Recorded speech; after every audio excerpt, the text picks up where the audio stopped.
बिस्मिल्लाहिर्रहमानिर्रहीम, अस्सलाम वालेकुम, गुड मॉर्निंग, सुबह बखैर। आप देख रहे हैं सिटी एट 10। मैं हूं महविश शबीब। उम्मीद करती हूं कि आप एक खुशगवार दिन का आगाज़ कर चुके होंगे। ज़िंदगी को बेहतर बनाने के लिए टाइम की पाबंदी बहुत ज़्यादा ज़रूरी है। कोशिश ये किया करें कि जब भी घर से निकल रहे हैं अपना तमाम तर स्केड्यूल जो है वो सेटल्ड कर लिया करें। जब हम चीज़ों को प्लान तौर पर लेकर चल रहे होते हैं तो बहुत सारे मसाइल या मुश्किलात जो हैं वो एट दी फर्स्ट लेवल जो है वो हम रिज़ॉल्व कर रहे होते हैं, और यही बेहतर ज़िंदगी गुजारने का सुनहरी असूल है जिस पे आप इम्प्लीमेंटेशन कर लेंगे तो आप देखेंगे कि आपकी ज़िंदगी में आसानियाँ ही आसानियाँ हैं। जी, आज के प्रोग्राम के टॉपिक्स के हवाले से बात कर लेते हैं। हमने देखा होगा कि दस्तरखां है और आटा लाजमी जूस होता है, चाहे नाश्ता है, चाहे दोपहर का खाना है या रात का खाना है। लेकिन दिन ब दिन हम देखते हैं कि किसान भी इस चीज़ से खुश नहीं दिखाई देते। किसान ये कहते हैं कि गंदम की कीमत जो है जितनी उन्हें रिक्वायर्ड है उतनी तयन नहीं की जाती है, और दूसरी जानिब हम ये देखते हैं कि आटा जो है वो आए दिन महंगा होता हुआ दिखाई दे रहा है। सप्लाई चेन के मसाइल हैं या हुकूमती सतह पे पॉलिसीज़ उस तरह से नहीं है। और इसके साथ साथ अगर हम सुपर स्टोर्स के हवाले से बात करें, ये भी फैसलाबाद का एक बुनियादी जुज़ है, लेकिन हम यहाँ पर भी देख रहे हैं कि कुछ ना कुछ प्रॉब्लम्स नज़र आती हैं। कभी सुपर स्टोर्स के मालिकान जो हैं वो गवर्नमेंट की पॉलिसी से नाराज़ नज़र आते हैं, और कभी लोग जो हैं उन्हें मुश्किलात का सामना करना पड़ता है। इस टॉपिक पे भी जी आज डिस्कशन होगी। और इसके साथ साथ अगर हम खेलों के मैदान के हवाले से बात करें, नो डाउट फैसलाबाद में टैलेंट की कमी नहीं है। हालिया स्कूल क्रिकेट ने यह बात साबित कर दी कि एक से बढ़कर एक क्रिकेटर जो है वो फैसलाबाद में मौजूद है। बस ज़रूरत इस चीज़ की है कि हमें इन तमाम तर चीज़ों को प्रोमिनेंट करने की ज़रूरत है, ऐसे वसाइल पैदा करने की ज़रूरत है ताकि कोई भी स्टूडेंट है या कोई भी बच्चा है जिनमें टैलेंट है लेकिन वो वसाइल की कमी की वजह से रह जाए, ऐसा बिल्कुल नहीं होना चाहिए। और इसके साथ साथ हम आज के प्रोग्राम में बात करेंगे मौसम के हाल अहवाल, क्योंकि हमारा दिन पूरा मौसम के अकॉर्डिंग प्लान होना होता है। तो जब भी घर से निकलें तो कोशिश ये करें कि मौसम के टेम्परेचर के मुताबिक दर्जा हरारत देखकर, ताकि आप अपना दिन जो है उसके अकॉर्डिंग प्लान करें। तो चलते हैं हमारे टूरिस्ट वेदर के सेगमेंट की जानिब।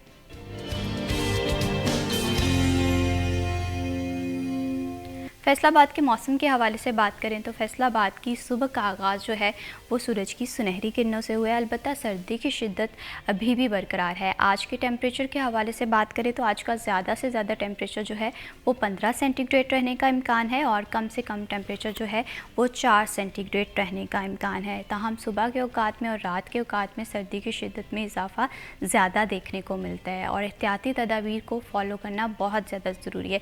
अक्सर हम ये बात करते हैं कि जब मौसम थोड़ा सा चेंज हो रहा होता है, अगर हम गुज़श्ता 2 हफ़्ते का एनालिसिस करें तो फैसलाबाद में बहुत ज़्यादा सर्दी पाई गई थी, ये 2 तक टेम्परेचर पहुंच गया था।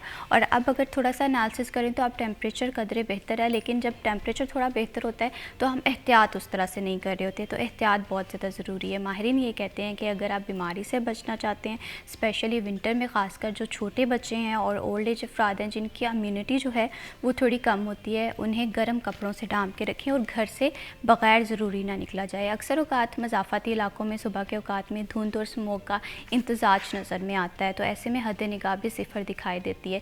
तो रैश ड्राइविंग से परहेज़ करें ताकि आपकी ज़िंदगी जो है वो बहुत कीमती है, और इसे किसी भी नागाहनी आफत की सूरत में या किसी भी जल्दबाजी की सूरत में जो है वो आप मुतासिर ना करें। बढ़ाते हैं जी प्रोग्राम को आगे और बात करते हैं फैसलाबाद के बिज़नेस कम्युनिटी के मसाइल के हवाले से। अगर हम स्पेसिफिकली फैसलाबाद को देखें, फैसलाबाद की बिज़नेस कम्युनिटी ये बात करती है कि टैक्सेशन के मामले में, टैक्स कलेक्शन के मामले में फैसलाबाद जो है वो सिरे फहरिस्त आता है, और शहर के मसाइल जो हैं वो उस तरह से रिज़ॉल्व नहीं किए जाते। फ्लोर मिल्स एसोसिएशन के क्या मसाइल हैं, सुपर स्टोर्स मालिकान के मौजूदा इशूज़ को किस तरह से देखा जाता है जब भी टैक्सेशन के हवाले से बात हो। इस टॉपिक पे गुफ्तगू के लिए हमें प्रोग्राम में ज्वाइन किया है शाहिद मुमताज़ बाजवा साहब ने। साबिक नायब सदर हैं FCCI के, साबिक सदर फ्लोर मिल एसोसिएशन के सदर भी हैं, और इसके साथ साथ मौजूदा प्रेसिडेंट सुपर स्टोर मार्केट। आइए खुशामदीद कहते हैं। अस्सलाम वालेकुम। जी वालेकुम अस्सलाम। कैसे हैं मुमताज़ साहब? जी अल्हम्दुलिल्लाह, शुक्र अल्लाह का। Thank you so much for being here. इन्हीं के साथ हमें ज्वाइन किया है सिटी 41 के एंकर पर्सन बिलाल डोगर ने। आइए खुशामदीद कहते हैं। अस्सलाम वालेकुम। कैसे हैं बिलाल आप? अल्हम्दुलिल्लाह मैं बिल्कुल ठीक हूँ। Thank you so much Bilal for being here. Mumtaz साहब, शायद मुमताज़ साहब आपसे गुफ्तगू का आगाज़ करेंगे। अगर हम फ्लोर मिल्स एसोसिएशन को देखें और दूसरी जानिब किसानों को देखें, आपने देखा होगा कि साल 2025 में भी किसान ये बात करते हुए दिखाई दिए कि जो गंदम की कीमत का तयन करना चाहिए था गवर्नमेंट की जानिब से वो नहीं किया गया, और दूसरी जानिब हम मार्केट का रुख करते हैं तो आटा हमें महंगा दिखाई देता है। तो ये बीच का गैप जो है वो समझ में नहीं आ रहा। जी बिस्मिल्लाह रहमान रहीम। आपने बड़ा आज जो टॉपिक चूज़ किया है इसमें आम कंज्यूमर से लेके और जो मट्टी से गंदम उगा के हमारे मंडियों तक लेके आता है किसान, मैं ख़ुद भी एक किसान का बेटा हूँ, किसान हूँ। देखिए, जुल्म और ज़्यादती वाली बात यह है कि आज से 4 से 5 माह कबल जब हमसे मेरे किसान भाइयों से गंदम ख़रीदी गई तो वो 2000 रुपये मन थी और आज 5000 रुपये मन है। तो इसमें कोई बड़ी रॉकेट साइंस नहीं है कि कोई समझने में कोई कासर हो कि ये क्या एक कार्टेल ने किया है। अच्छा, हुकूमत जहाँ पे आम आदमी की सहूलत के लिए सस्ता आटा फ्राहम कर रही थी पिछले कई दहाइयों से, क्योंकि देखें जो वर्ल्ड वाइज देखा जाए तो जो ग़िज़ाई ज़रूरियात होती हैं एक आम आदमी की, उसमें बहुत सारी चीज़ें ऐड ऑन होती हैं और उनकी बुनियादी चीज़ें खाने पीने की उनके पास वाफर होती हैं। और पाकिस्तान में एक स्टेपल फूड जो है वो सिर्फ़ एक आटा है, वीट है, तो वो एक आम इंसान की ज़िंदगी का बुनियादी जुज़ है। तो वो मैं समझता हूँ कि हुकूमत वक्त का ये फ़र्ज़ है कि हर ख़ास व आम के लिए उसका बंदोबस्त करे। किसान हर साल इस होप के ऊपर गंदम काश करता है और पिछले कई 2-3 सालों में कुछ लोगों का नुक्ता नज़र है कि जी ये बहुत महंगी हो गई थी और हमें सब्सिडी देनी पड़ रही थी और हमें IMF ने रोका है।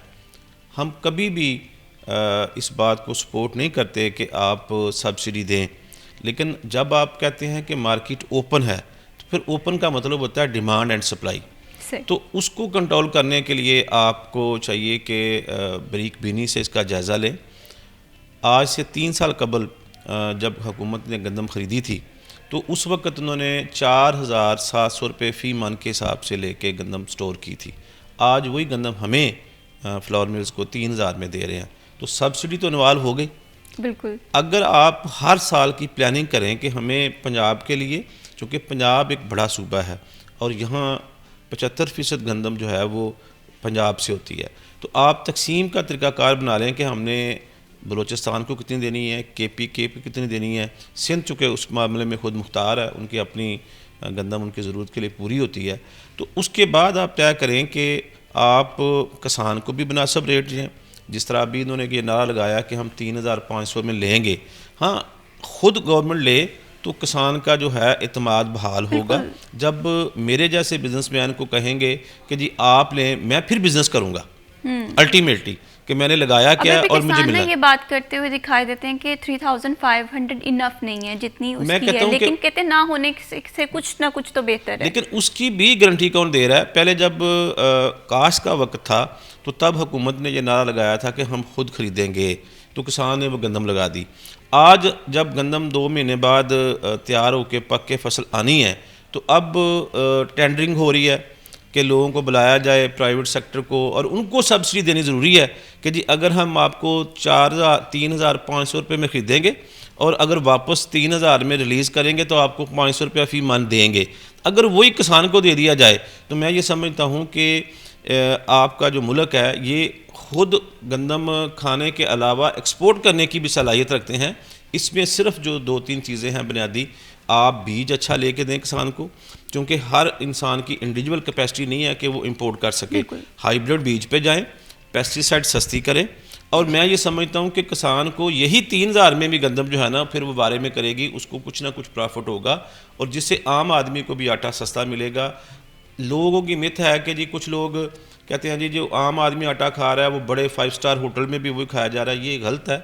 देखें, वो भी ख़रीद के करते हैं और गरीब आदमी भी ख़रीद के खाता है। तो ये इस जो कंसेप्ट है इसको गलत तरीके से पेश किया गया है। आगे चल के प्रोग्राम में हम इसको मज़ीद बात करेंगे तो इसको बिल्कुल इसी तरह से किसानों को जो फैसिलिटेट करना बहुत ज़्यादा ज़रूरी है। अगर किसान तबका फैसिलिटेट होगा तो हम देखेंगे कि महंगाई को थोड़ा सा कंट्रोल नज़र आएगा। बिलाल, आप किस तरह से देखते हैं? अगर हम फ्लोर मिल्स एसोसिएशन के मसाइल के हवाले से बात करें, ना किसान हमें खुश नज़र आता दिखाई देता है, ना एक आम शहरी जिसकी कुव्वत ख़रीद बड़ी कम है, और दूसरी तरफ से अगर हम फ्लोर मिल्स एसोसिएशन को देखें वो भी हमें थोड़ी सी नाराज़ नज़र आती हैं। तो ये मामला आखिर खुश कौन हो रहा है? देखें, मैं तो 7 करोड़ से गंदम चोरी से शुरू करूंगा जो पास्को की चोरी हुई है। फ्लोर मिल वाला कह रहा है जो मुझे जो गंदम मिल रही है उसके अंदर तो पहले कुछ नहीं है। अब वो गंदम कहाँ से आ रही है? वो वहाँ से आ रही है जहाँ तो मिट्टी मिली, खुद अदारे पकड़ रहे हैं। 2000 बोरी के अंदर तो मिट्टी मिली है और 12000 बोरी गायब है। It's not a small amount. बिल्कुल। ये 7 करोड़ तो आप उस कीमत पे लगा रहे हैं, आज की तो 16-17 करोड़ बन रही है। और पकड़ें तो सही, अच्छा पकड़ के आप बंदों क्या कर लें, 16-17 करोड़ तो छोटी अमाउंट ही नहीं है। अब आपको मैं बड़ा इंकशाफ करने लगा हूँ। फैसलाबाद के नहीं, पाकिस्तान के बहुत बड़े गंदम के माहिर हैं, उनको एक सैंपल भेजा गया है गंदम का किसी स्टॉक से कि देखिए आया खाने के काबिल है या नहीं है। तो मैंने उन्हें कहा कि फिर आपने क्या किया? कहते मैंने कहा कि खाने के काबिल नहीं है, लेकिन मैंने रिपोर्ट नहीं बना के देनी। कहते वो क्यों? कहते फिर ये मुझे तयन करके बताएं कि वो गंदम कहाँ जाएगी, आया वो जानवरों को तो नहीं डाली जाएगी या इंसानों को, ये दोनों को वो इस्तेमाल नहीं हो सकती, फिर उसे डंप करना है। लेकिन होगा क्या, वो कह रहे हैं इससे पहले ये हो चुका है, रिपोर्ट बनवाई जाती है, बाद में वो सेल कर दी जाती है। वो सरकारी गंदम जो अच्छा माहिर से रिपोर्ट बना ली है, जब अदालत या कहीं भी ऑडिट होगा तो वहाँ रिपोर्ट पेश कर दी जाएगी ये गंदम खाने के काबिल नहीं थी इसलिए डंप कर दी गई। वो डंप नहीं होती, वो बिकती है। तो इसका मतलब है अवाम का इस्तेसाल हो रहा है। अच्छा आपने शायद बाजवा साहब से एक बात पूछी कि रेट 3500 पे किसान मुतमिन नहीं है। बिल्कुल, मैं बाजवा साहब भी बता के हटें कि आज गंदम का रेट है 5000, तो फिर ठीक है 5000 लगाएं। जब आज 5000 की बिक सकती है तो आज से 2 माह बाद जब फसल आनी वो 5000 की क्यों नहीं बिक सकती? किसान से जब उठानी है तो 2000 की, मार्केट में बिकनी है 5000 की, ज्यादती तो हो रही है किसान के साथ। अच्छा आप कह रहे हैं कि किसी को मतलब खुद गवर्नमेंट ही खरीदेगी बाहर से, तो फिर मिलों वालों को खरीद लेते, जब ये खरीदना चाहते हैं इन्हें भी नहीं खरीदने देते। अच्छा ये खरीद के साल साल आपको गंदम भी आटा सप्लाई कर सकते हैं नॉर्मल, लेकिन नहीं, वो भी नहीं करने देना। मसला ये है कि जो अंदर दिहाड़ी लगाने वाले तबका है ना, वो पॉलिसी ही वो बनाकर टेबल पे देता है ताकि उसकी दिहाड़ी ना मर जाए। ना किसान मरना चाहता है, ना फ्लोर मिल वाला मारेगा और मरेगा, ना आवाम। ये 3 स्टेक होल्डर्स हैं। इनके अलावा जब थर्ड पार्टी इन्वॉल्व करेंगे वहाँ दिहाड़ी भी लगेगी, वहाँ छक्के भी बजेंगे। अब देखें जिसने अपनी ज़मीन के अंदर गंदम का बीज गिराया और अल्लाह के आसरे बैठ गया ये आएगी मैं काटूंगा घर लेके जाऊँगा, उसने जब बेचनी है तो शायद मुमताज़ बाजवा जैसे फ्लोर मिल्स वाले हैं जो इसे खरीदेंगे, जो मिल लगा के बैठे हैं, वो मिल चाहते नहीं बंद करके मैं बेचनी, कबाड़ के बाद इतनी महंगी लगाई। थर्ड है जिसने खरीदनी है। अच्छा दरमियान में आता है वो बंदा जो ट्राला लगा खड़ा है और हंस के कहता है बेचनी 1800 दी, वो फिर पकड़ता गिल्ली या ले लो 1900 रुपया। अब यहाँ जब ये जो तकरार होता है, अच्छा वो जाके फिर आगे मिल वालों को महंगा बेच रहा है। किसान के साथ जुल्म पता क्या होता है? किसान कहता है कि मैंने असल पाकिस्तान में यही अदाद नहीं किए गए कि पाकिस्तान में 10 एकड़ से नीचे जो किसान है वो 98% तक है, बिल्कुल वो मिल तक नहीं ले जा सकता, वो मंडी तक नहीं जा सकता। उसके पास 2-3 एकड़ लगाई है और बाकी उसने कोई मतलब मुख्तलिफ इकसाम की फसलें लगाता है ना, वो फसल करता है, काश्त करता है, वो मंडी तक जाएगा, पीछे सारा उसका निज़ाम धर्म रहा, उसने 2-3 भैंसें भी रखी हैं, उनका चारा भी करना है, वो तो ऑल द टाइम एक सर्कल है जिसके अंदर घूम रहा है। उसके पास तो खुशी गमी पे जाना बहुत मुश्किल होता है, साल में एक बार जाना है। बाजवा साहब की बात बिल्कुल सही है। आप आज 5000 रुपया 4000 रुपया रेट गंदम किसान को दे दें, किसान वही पैसा जाके कपड़ा खरीद लेगा, वो जाके अपनी बेटी का वरी खरीद लेगा, जहेज खरीद लेगा, वो पैसा कभी किसान के पास जगह नहीं है जहाँ वो डंप करे। यही वजह है कि मार्केटों की जो रौनकें हैं वो हमें मांद पड़ती हुई दिखाई देती हैं, क्योंकि किसान खुशहाल नहीं है, किसानों को मुश्किलात जो हैं वो दिन ब दिन बढ़ती हुई दिखाई देती हैं। और दूसरी जाने फ्लोर मिल्स एसोसिएशन भी ये बात करते हुए दिखाई देते हैं कि अगर किसानों को फैसिलिटेट किया जाएगा तो आम शहरी जो है वो अच्छी तरह से अपनी ज़िंदगी बसर कर सकता है। वक्त हुआ जी ब्रेक का, स्टे विद अस।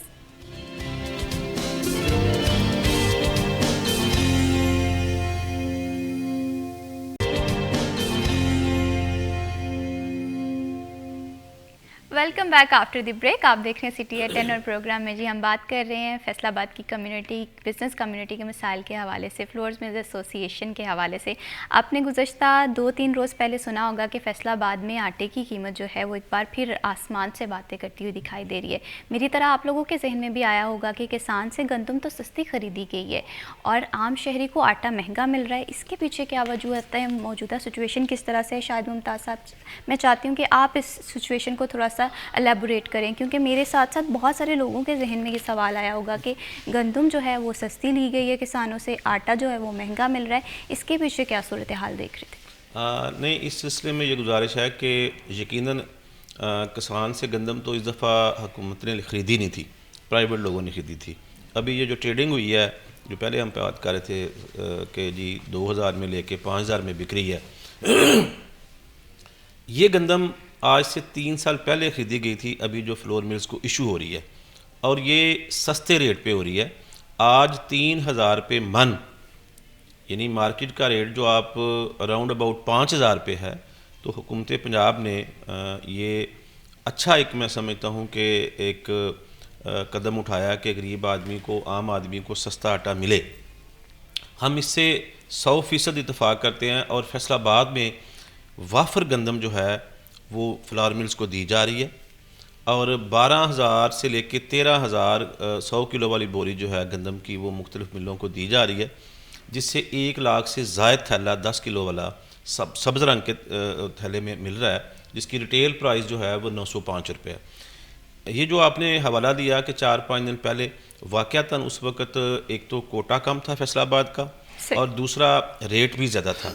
जब ये ख़बर ब्रेक हुई तो ज़िली इंतज़ामिया ने भी और फूड इंतज़ामिया में भी, ख़ास तौर पे मैं ज़िक्र करूँगा जो डिप्टी डायरेक्टर हैं यहाँ उस्मान सिकंदर साहब, उन्होंने इसको नोटिस लिया, फिर मीटिंग की, और जिन लोगों का कोटा एक ख़ास बेंचमार्क से कम था उसको भी बढ़ाया, और अपने डीजी साहब से रिक्वेस्ट करके फैसलाबाद के लिए कोटा और उसमें इजाफा करवाया, जिससे मैं समझता हूँ कि फैसलाबाद के मज़ाफ़ात से लेके सिटी तक आटा तमाम छोटे बड़े किराना स्टोर पर अब 905 रुपये का अवेलेबल है। और मैं ये समझता हूँ कि आने वाले दिनों में मज़ीद गवर्नमेंट इसको बढ़ाने जा रही है। तो ये तो 2 महीने गुजर जाएंगे, आगे रमज़ान शरीफ भी आ रहा है, तो उसके हवाले से भी हुकूमत प्लानिंग कर रही है कि अब रमज़ान बाज़ार लगाए जाएँ, तो उसमें आटे की तो मैं समझता हूँ कि अवेलेबिलिटी होगी।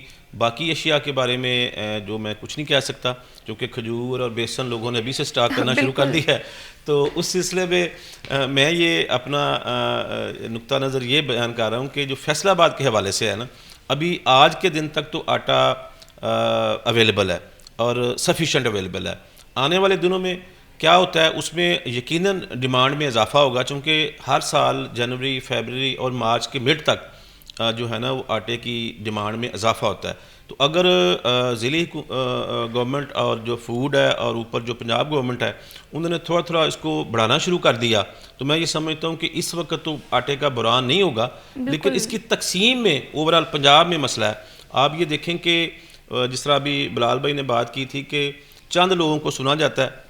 अगर मैं किसी एसोसिएशन का हेड हूँ तो मैं तमाम छोटे बड़े स्टोर का प्रेसिडेंट हूँ, मैं बड़े स्टोरों का जो है वो नुमाइंदा नहीं, मैं छोटे का भी नुमाइंदा हूँ, तो मुझे छोटे का भी तहफ़्फ़ुज़ करना चाहिए। ज़्यादती हमारे साथ ये हुई है कि पंजाब लेवल पे इन्होंने इस किस्म का एक फार्मूला बनवा दिया है कि देखें मैं 300-350 मिलियन लगा के एक मिल लगा के बैठा हूँ, और एक मेरे बराबर लगा के बैठा है तो उसको 1000 बोरी मिल रही है और मुझे 50, 60, 70, 100 बोरी मिल रही है।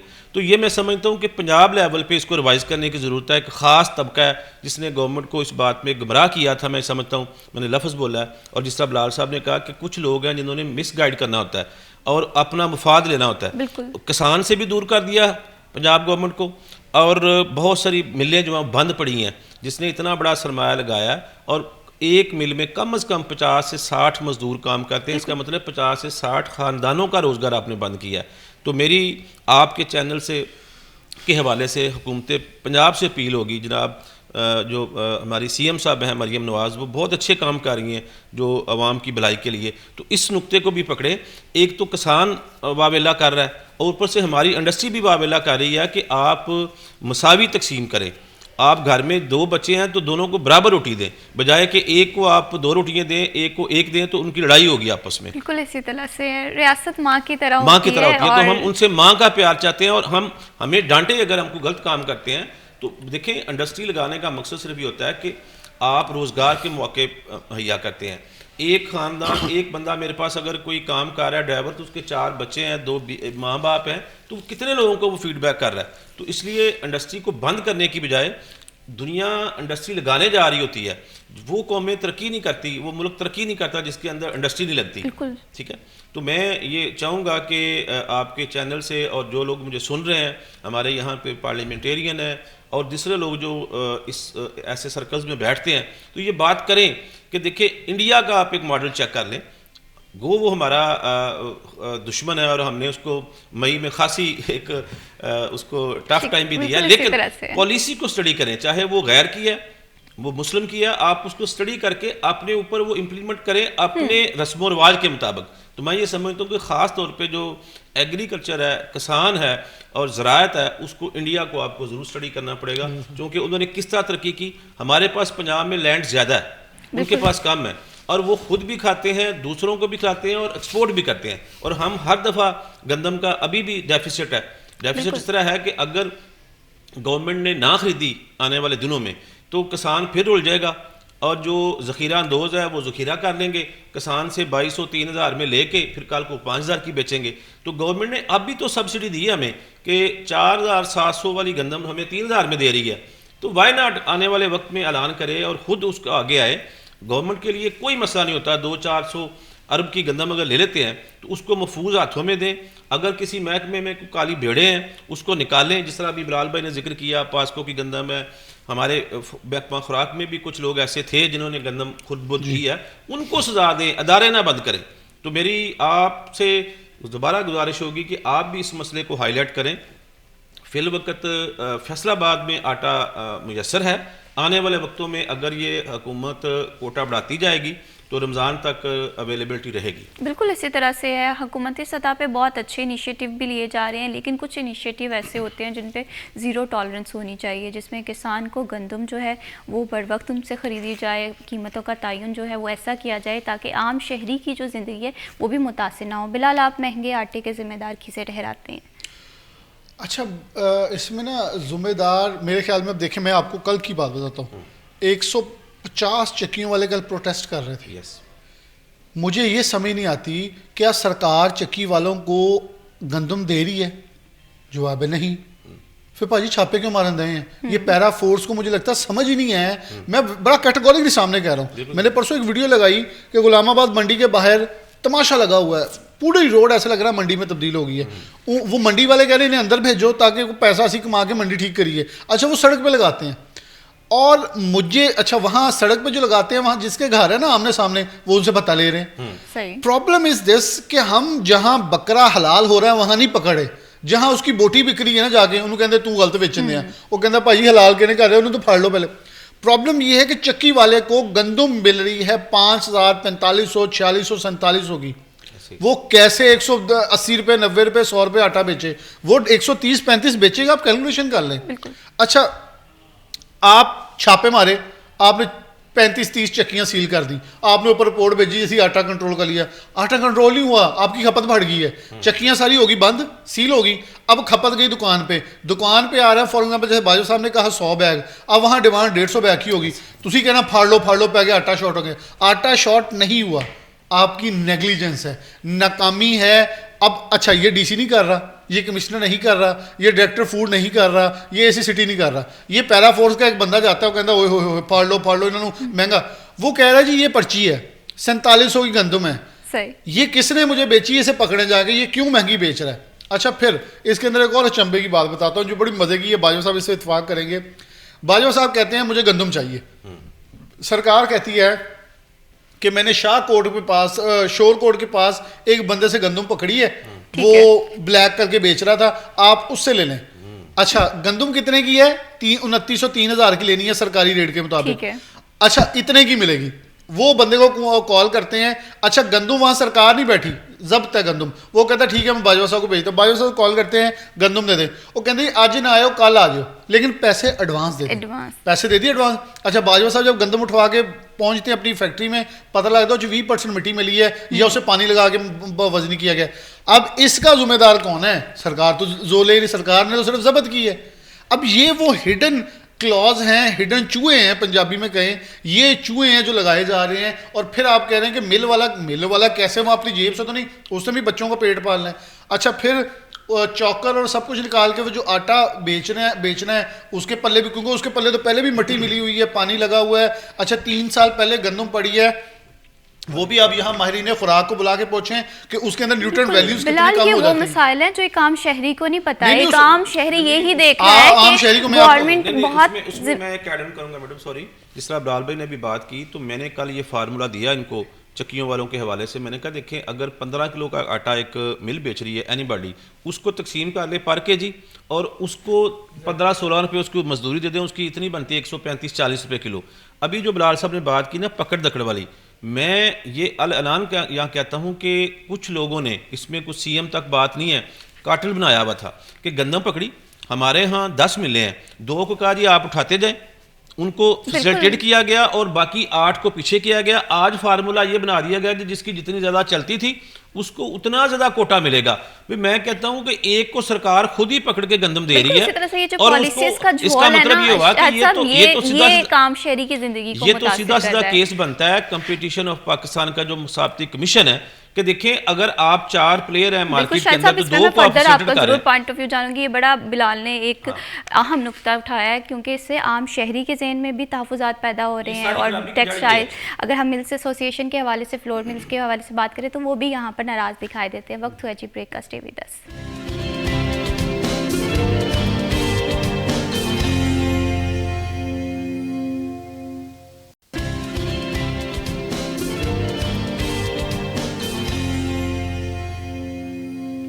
Welcome back after the break. आप देख रहे हैं सिटी एट 10 और प्रोग्राम में जी हम बात कर रहे हैं फ्लोर मिल्स एसोसिएशन के मसाइल के हवाले से। शायद साहब ब्रेक पे जाने से पहले हम बात कर रहे थे ये जो गैर मुसावी तकसीम गंदम की जाती है, आप इस चीज़ को किस तरह से देखते हैं? क्योंकि ये पूरा सप्लाई चेन को मुतासिर करता हुआ निज़ाम है, जिससे एक आम शहरी की ज़िंदगी भी मुतासिर हो रही है, एक वर्कर जो कि मिल में काम कर रहा है उसकी ज़िंदगी भी मुतासिर हो रही है, मालिकान जो हैं वो भी परेशान दिखाई दे रहे हैं। इसकी जो ख़राबी है आज से 4 महीने पहले शुरू हुई। एक ख़ास ग्रुप ने जो हमारे अफसरान थे उनको मैं ये समझता हूँ कि मिसगाइड किया। देखिए अफसर तो दफ्तरों में बैठे होते हैं, उनका फील्ड से जिस तरह भी हम वक्फे से पहले बात कर रहे थे कि सब चीज़ों का तो अच्छा नज़र आ रहा है, लेकिन जब ग्राउंड रियलिटी देखते हैं तो उसमें बहुत सारी खामियाँ कोताहियाँ नज़र आती हैं। पूरे पंजाब में तकरीबन 1100 फ्लोर मिल्स थी। इंतज़ामी अफसरान और फूड के अफसरान ने उस ग्रुप के साथ मिल के 200-300 मिल को गंदम जो है, अब मुझे तो बाहर मिल रही है 3500 रुपये की गंदम, उसको पकड़ के दे रहे हैं आप वाफर गंदम 3000 की या 3100 रुपये की। तो उसको चलवाया गया पहले मिल को, उसकी ग्रेडिंग शो की गई और आज जब सस्ती गंदम दी जा रही है जिसके ऊपर कम अज़ कम हुकूमत का 2000 रुपया, जैसे अभी हम कह रहे हैं कि बाज़ार का रेट 4500 से 5000 रुपया है और हमें जो गंदम मिलों को मिल रही है वो 3000 रुपये मिल रही है, तो उसके ऊपर कितना लॉस या कितनी सब्सिडी जो है वो हुकूमत पंजाब को देनी पड़ रही है ताकि आवाम को सस्ता आटा मिले। तो उन्हीं लोगों को फिर नवाजा गया कि जिनको पहले पकड़ के गंदम दी जा रही थी, उसमें महकमा खुराक के भी कुछ लोग शामिल थे, इंतज़ामिया के भी कुछ लोग शामिल थे, उनको नवाजा गया और अब उनको उस हिसाब से अब हम जब वावेला करते हैं तो कहते हैं ये पंजाब लेवल पे फार्मूला बन गया।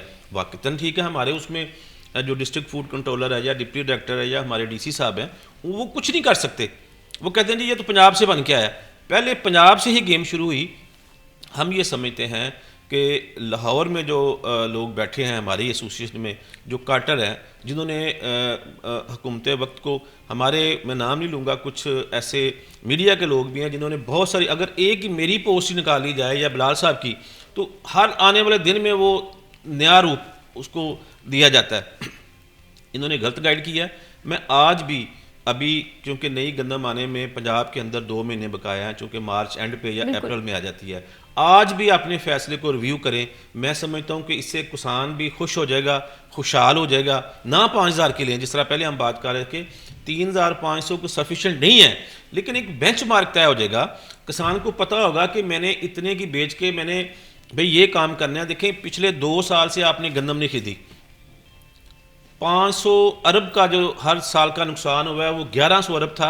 1100 अरब का नुकसान क्या हो गया? फैसलाबाद की आधी इंडस्ट्री बंद हो रही है, आपके बाजार खाली हैं, बहुत सारी शादियां रुक गई, बहुत सारे जो जहेज़ का सामान था वो खरीद नहीं सका। अभी पूरे पंजाब की मैं बात करूंगा ओवरऑल, ये पूरी आपकी इकानमी हिल के रख गई है। बचपन से लेके मेरे बड़ों ने भी ये पढ़ा था कि पाकिस्तान एक ज़राई मुल्क है और क्या ज़राअत के लिए हम कर रहे हैं जी, हम रोड्स के लिए पॉलिसी बना रहे हैं, हम एक्सपोर्ट के लिए बना रहे हैं, हम इंपोर्ट के लिए बना रहे हैं। मैं ये समझता हूँ कि ज़राअत के लिए एमरजेंसी लगा दें और ये ट्रैक्टर और चीज़ें देना अच्छी बात है, हुकूमत पंजाब का जो सब्सिडाइज दे रहे हैं, लेकिन पहले ये सोचें कि किसान के खर्चे को कैलकुलेट करें कि उसको गंदम उगाने में, मकई उगाने में, चावल उगाने में। अब कुछ लोग ये तजिया पेश करते हैं, देखें जी चावल को गवर्नमेंट नहीं खरीदती, आज से 20 साल पहले खरीदती थी, ये होता था। वो भाई मेरे, रोटी हर किसी का बुनियादी एक खुराक का हिस्सा है, उससे कई प्रोडक्ट चलती हैं आगे। चावल से एक ही चलती है, और चावल आम तौर पे हमारी सोसाइटी में लोग कम खाते हैं एज कम्पेयर टू रोटी। तो आप उससे ब्रेड भी बननी है, उससे बन भी बनना है, उससे रस भी बनने हैं, उससे कई बेकरी की आइटमें बननी है। अब ये देखें, गंदम तो सस्ती हो गई, आपने सस्ती दे दी, तो क्या आपने बेकरी को चेक किया? बिल्कुल भी नहीं। हमने 3000 वाली जो गंदम है उसका आटा बना के उसका मैदा बनाना है। पिज़्ज़ा महंगा हो गया, तो पिज़्ज़ा महंगा हो गया, ब्रेड महंगी हो गई है, रस महंगे हो गए हैं। तो एक तरफ हुकूमत, जैसे अभी इन्होंने जिक्र किया कि पीरा फोर्स, उनके कुछ अच्छे इकदाम भी थे। देखिए, जहाँ अच्छे लोग होते हैं बुरे भी वहाँ पे होते हैं, और बुरा पॉलिसी होती है। मैं समझता हूँ पॉलिसी को ठीक करने की ज़रूरत है, शख्सियात को ठीक करने की ज़रूरत नहीं है। जिस अदारे का सिस्टम ठीक हो जाएगा वो अदारा खुद ग्रो करेगा। मेरे अगर बिजनेस पॉइंट के अंदर या मेरी मिल के अंदर मेरा सिस्टम ठीक हो जाए, मेरा स्टाफ ठीक हो जाए, तो ओवरऑल मेरा बिजनेस ठीक हो जाएगा। बिल्कुल शायद साहब, एक चीज़ बहुत ज़्यादा ज़रूरी है, वो है एहतसाब। आपने देखा होगा कि इससे पहले भी बड़े बड़े स्कैंडल सामने आए, वो शुगर के हवाले से हो, गंदम के हवाले से हो, लेकिन एक चीज़ हमें हमेशा से कमज़ोर दिखाई दी। बिलाल, आप इस चीज़ से शायद एग्री करें कि हमारे यहाँ एहतसाब का जो एलिमेंट है जिस तरह से होना चाहिए, ताकि मुस्तकबिल में कोई ऐसा करने का सोचता भी है तो उसकी रूह काँप जाए, लेकिन हमारे यहाँ एहतसाब उस तरह से नहीं होता। अभी 7 करोड़ गंदम के हवाले से बात करें, जिन लोगों ने चोरी की है, तो कुछ देर के केस जो है वो हाईलाइटेड रहेगा, इस पर इकदाम के हवाले से पॉलिसीज भी बनाई जाएंगी, लेकिन एहतसाब कहाँ पर होगा? अच्छा, इसके अंदर मैं आपको बताता हूँ कि मैं आपको छोटी छोटी एग्जांपल्स दूंगा। जो 7 करोड़ की गंदम है ना, जब मैंने ये स्टोरी की ना, ये चल गई, मुझे वहाँ से किसी ने उधर मंडी से किसी ने मैसेंजर पे मैसेज किया, उसने कहा मेरा नाम ना लीजिएगा, मैं आपको बताता हूँ यहाँ क्या कुछ हुआ है। वो कहता ईद की छुट्टियों के अंदर यहाँ से एक दिन में 7-7 ट्राले भर के गए हैं, ये ऐसे काम लगाते हैं। वो कहता वहाँ के सिक्योरिटी गार्ड को गाड़ी दे दी, सुपरवाइजर जाओ वैसे ले जाओ, 29-30 लाख की गाड़ी दे दी गिफ्ट। मतलब उधर कितने बड़े छक्के बजे होंगे जहां गाड़ियां गिफ्ट गार्डों को चल रही हैं, तो तुम छुट्टी पे चले जाओ, ये ऐसे। अच्छा, मैं आपको फिर अगली मिसाल देता हूँ। आप चिकन महंगा होने का हम सुनते हैं ना अक्सर, अब होता क्या है, एक रेट निकलता है। हम एक एग्जांपल ले लेते हैं। अभी ये अंडे वाले भी रो रहे हैं कि देखें, अंडे के ऊपर टैक्स 10 रुपये है और चूज़ा 5 रुपये का है, यानी कि वो जो चूज़ा है उसके ऊपर टैक्स 10 रुपये है, चूज़ा 5 का है, 15 रुपये पड़ गया। अब 100 रुपये का एक दिन का चूज़ा चल रहा है, तो वो कैसे 250-300 रुपये आपको गोश्त भेज दे? चूज़ा ही पहले दिन के 40 दिन उसने भी तो रखना है, फीड खिलानी है, 4000 का फीड का बैग है। सादा सा जुमला, पाल कौन रहा है? फार्मर। बिल्कुल। वहां से रेट निकाला जो डिप्टी कमिश्नर फैसलाबाद को दिया। फॉर एग्जांपल, हम एग्जांपल ले लेते हैं, आप फार्मर हैं, बाजवा साहब हैं डिप्टी कमिश्नर ऑफिस, और मैं हूं बेसिकली वो फ्रॉडिया जो सारा फ्रॉड लगाता है। अच्छा, मैं अब डिप्टी कमिश्नर को रेट क्या दे रहा हूं जी, आज हम 300 रुपये में माल उठाएंगे, ठीक हो गया। ठीक है। अब मैं माल उठाने आपके पास कितने में आया हूं? 280 में। 20 रुपये का चूहा लगा दिया वहां। अच्छा, वो ग्रुप में चल रहा है, डिप्टी कमिश्नर को दिए हुए रेट के ऊपर आप 2 नंबरी कर रहे हैं। अच्छा, वहां करेंगे क्या? वजन कम है। अब फार्मर को किया जाता है ब्लैकमेल। फार्मर को पता है कि अगर मैंने ये जो इस वक्त नग 1.5-2 किलो का नग है ना, इसे एक दिन और रखा ना, इन्हें फीड दी बोरी खा जानी, मेरा इन्हें बेड़ा कर देना। वो कहता है निकाल लो, वो कहता है 10 रुपये लॉस है ना, कोई बात नहीं। अब फार्मर को कलेक्टिवली लॉस नजर नहीं आ रहा। अच्छा, वो जब देता है, अच्छा दुकानदार को, मैं डीसी को कहता हूँ, डिप्टी कमिश्नर कहता है दुकानदार को देना है 350 का, सही। अब मैं दुकानदार को दे रहा हूँ 360-70 का, 20 रुपये उधर से, 20 रुपये उधर से। मैं घर बैठा सिर्फ अंदाजा करें 90 रुपये का चूहा लगा रहा हूँ, 50 मेरे हैं, 40 रुपये का चूहा लग गया है। अब दुकानदार कह रहा है जी सरकार मुझे रेट दे रही है 375 का, तो मैं लिया है, मैं कहाँ से बेच दूँ, मैंने सफाई करनी है। वो अब उतारता है 100 रुपये की छुरी, वो फेरता है आवाम के सफाई के नाम के ऊपर, बिमा पोटा कलेजी सफाई नहीं, वो कहता है 100 रुपया मैनू दो, मैंने भी तो अपने घर बच्चों पालना है ना। और ये हकीकत है, वो गलत नहीं है। मैं फिर आपको कह रहा हूँ, एक हर जगह घूम के देख ले, आपको मिडल मैन यहाँ ख़राब नज़र आएगा। ये आड़तिया भी नहीं है, ये कोई भी नहीं, ये मिडल मैन है जो सिर्फ गेड़ा मारता है या फ़ोन करता है और घुमा देता है। मैंने मैसेज आपको पहले भी कहा, मैंने मैसेज अपने प्रोग्राम में चलाए थे, वो बबांगे दोहल धमकी देते हैं, जो जिन्हें दसना दस दो। अब जो बंदा डिप्टी कमिश्नर फैसलाबाद की रिट को चैलेंज कर सकता है या किसी भी असिस्टेंट कमिश्नर को, तो उसके लिए एक फार्मर या एक दुकानदार क्या हैसियत रखता है? कुछ भी नहीं। सेम लाइकली हमारे अदारे, अब मुझे ये लगता है, मैं अपनी कैलकुलेशन ये कहता हूँ कि रमज़ान से पहले ये मसनूई महंगाई का सिलसिला शुरू है। बाजवा साहब ने भी बेसन का नाम लिया, आपको पता कितना महंगा हो चुका है? बोरी पीछे 1500 डल चुका, अभी तक सही डल चुका है। अभी रमज़ान तक ये 2500-3000 डलना है, अभी ये 2500-3000 नहीं, अभी तो हमने बेसन के नाम के ऊपर हमें पाउडर खिलाना है, बेसन तो अभी मिल रहा है। उसके बाद जाली बेसन मिलना है। अभी तो हमें सही मिल रहा है, अभी 2500 तक 3000 तक ये सरप्लस होना है, खजूर डबल होनी है, सब फिलहाल कुछ। इन पे मुनाफाखोरों को किस तरह से रोका जाएगा, इस पर भी जी बात करेंगे, लेकिन वक्त हुआ है ब्रेक का। स्टे विद अस।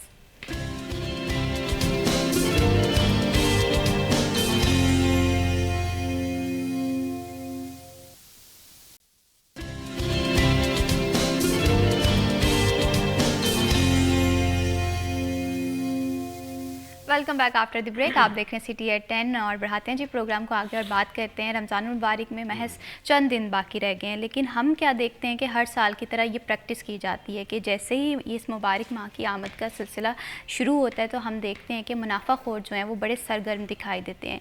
कभी आटा जो है उसे कहीं ना कहीं कैद कर लिया जाता है, कभी चीनी जो है वो हमें मसनूई तौर पर महंगी होती हुई दिखाई देती है। ऐसे में एहतसाब बहुत ज़्यादा ज़रूरी है। ब्रेक पर जाने से पहले हम बात कर रहे थे इस पर, शायद मुमताज़ साहब आप किस तरह से देखते हैं? अगर हम सुपर स्टोर के मसाइल की जानिब देखें, उनकी जानिब से ये बात की जाती है कि हम हमेशा आवाम को फैसिलिटेट करने के लिए रेडी हैं, लेकिन दूसरी जानिब हम देखते हैं मुनाफाखोर जो हैं वो कहीं पर ब्रेक लगाने को तैयार नहीं होते। इन दोनों चीज़ों का अगर हम एनालिसिस करें तो कहाँ पर हम लैग कर रहे हैं?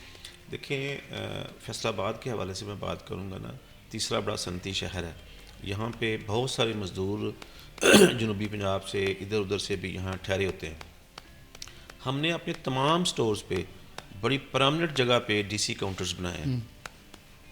अब अभी जो आपने बात की है कि रेट जो निकालना है गवर्नमेंट ने वो एज़ पर यूजुअल जो निकल रहा है जी, आप खजूर का ये है, फ़लान का ये है, ज़ख़ीरा अंदोज़ ने वो चीज़ें ज़ख़ीरा कर ली हैं।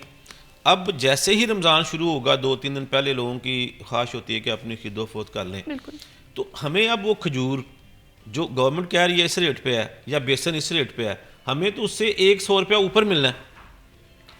तो गरीब आदमी जब डीसी काउंटर पे आएगा, हमारी तो लोगों के लिए मैं ये समझता हूँ, मुझे बात नहीं करनी चाहिए, रमज़ान रहमत का महीना है बिल्कुल, और गरीब आदमी से के लिए ज़हमत का बन जाता है, और जो हमारे जैसा दुकानदार है उसके लिए भी। वजह गवर्नमेंट कहती है कि जी आप 100 रुपये फ़र्ज़ करें 1 किलो का बेसन बेचें, ये हमने रेट नोटिफाई कर दिया और बाज़ार में वही 200 रुपये का बिक रहा हो, तो हम कैसे मुमकिन है एक दुकानदार कि वो 100 रुपये अपनी पल्ले से डाले? हमने अक्सर अपनी मेरी आज भी हमने सुपर मार्केट एसोसिएशन की मीटिंग रखी है इसी सिलसिले में कि रमज़ान की तैयारी के हवाले से, कि ताकि जहाँ लोग कह रहे हैं यार आप अभी भी सस्ता लेकर रख लें, ताकि लोगों को उस वक़्त ये परेशानी का सामना ना करना पड़े। जो 10-15 चीज़ें हैं, जो बुनियादी चीज़ें हैं रमज़ान में अफ्तारी और सहरी के हवाले से, तो वो लोगों को हम बर वक्त सस्ती मुहैया कर सकें। तो हमने हमारी एसोसिएशन ने अल्हम्दुलिल्लाह पिछले कई सालों से एक ये प्रोग्राम चार्ट किया होता है कि हम तमाम दोस्त मिलकर चैरिटी के पैसे इकट्ठे करते हैं और उन स्टोरों पे डिस्ट्रीब्यूट करते हैं कि ताकि आप उन पैसों से महंगी चीज़ लेके सस्ती जो है ना वो एक आम आदमी को दें, क्योंकि डीसी काउंटर पे जाता ही वो खरीददारी करने है जो एक आम आदमी है, जो मेड है, कोई ड्राइवर है, या बहुत सारे ऐसा सफ़ेद पोश हैं कि जो बेचारे वहाँ से ख़रीदारी करते हैं। बजाय कि इसके ऊपर हम कहें कि जी ये इतने की है, पकड़ दकड़ वही बात है, जुर्माने।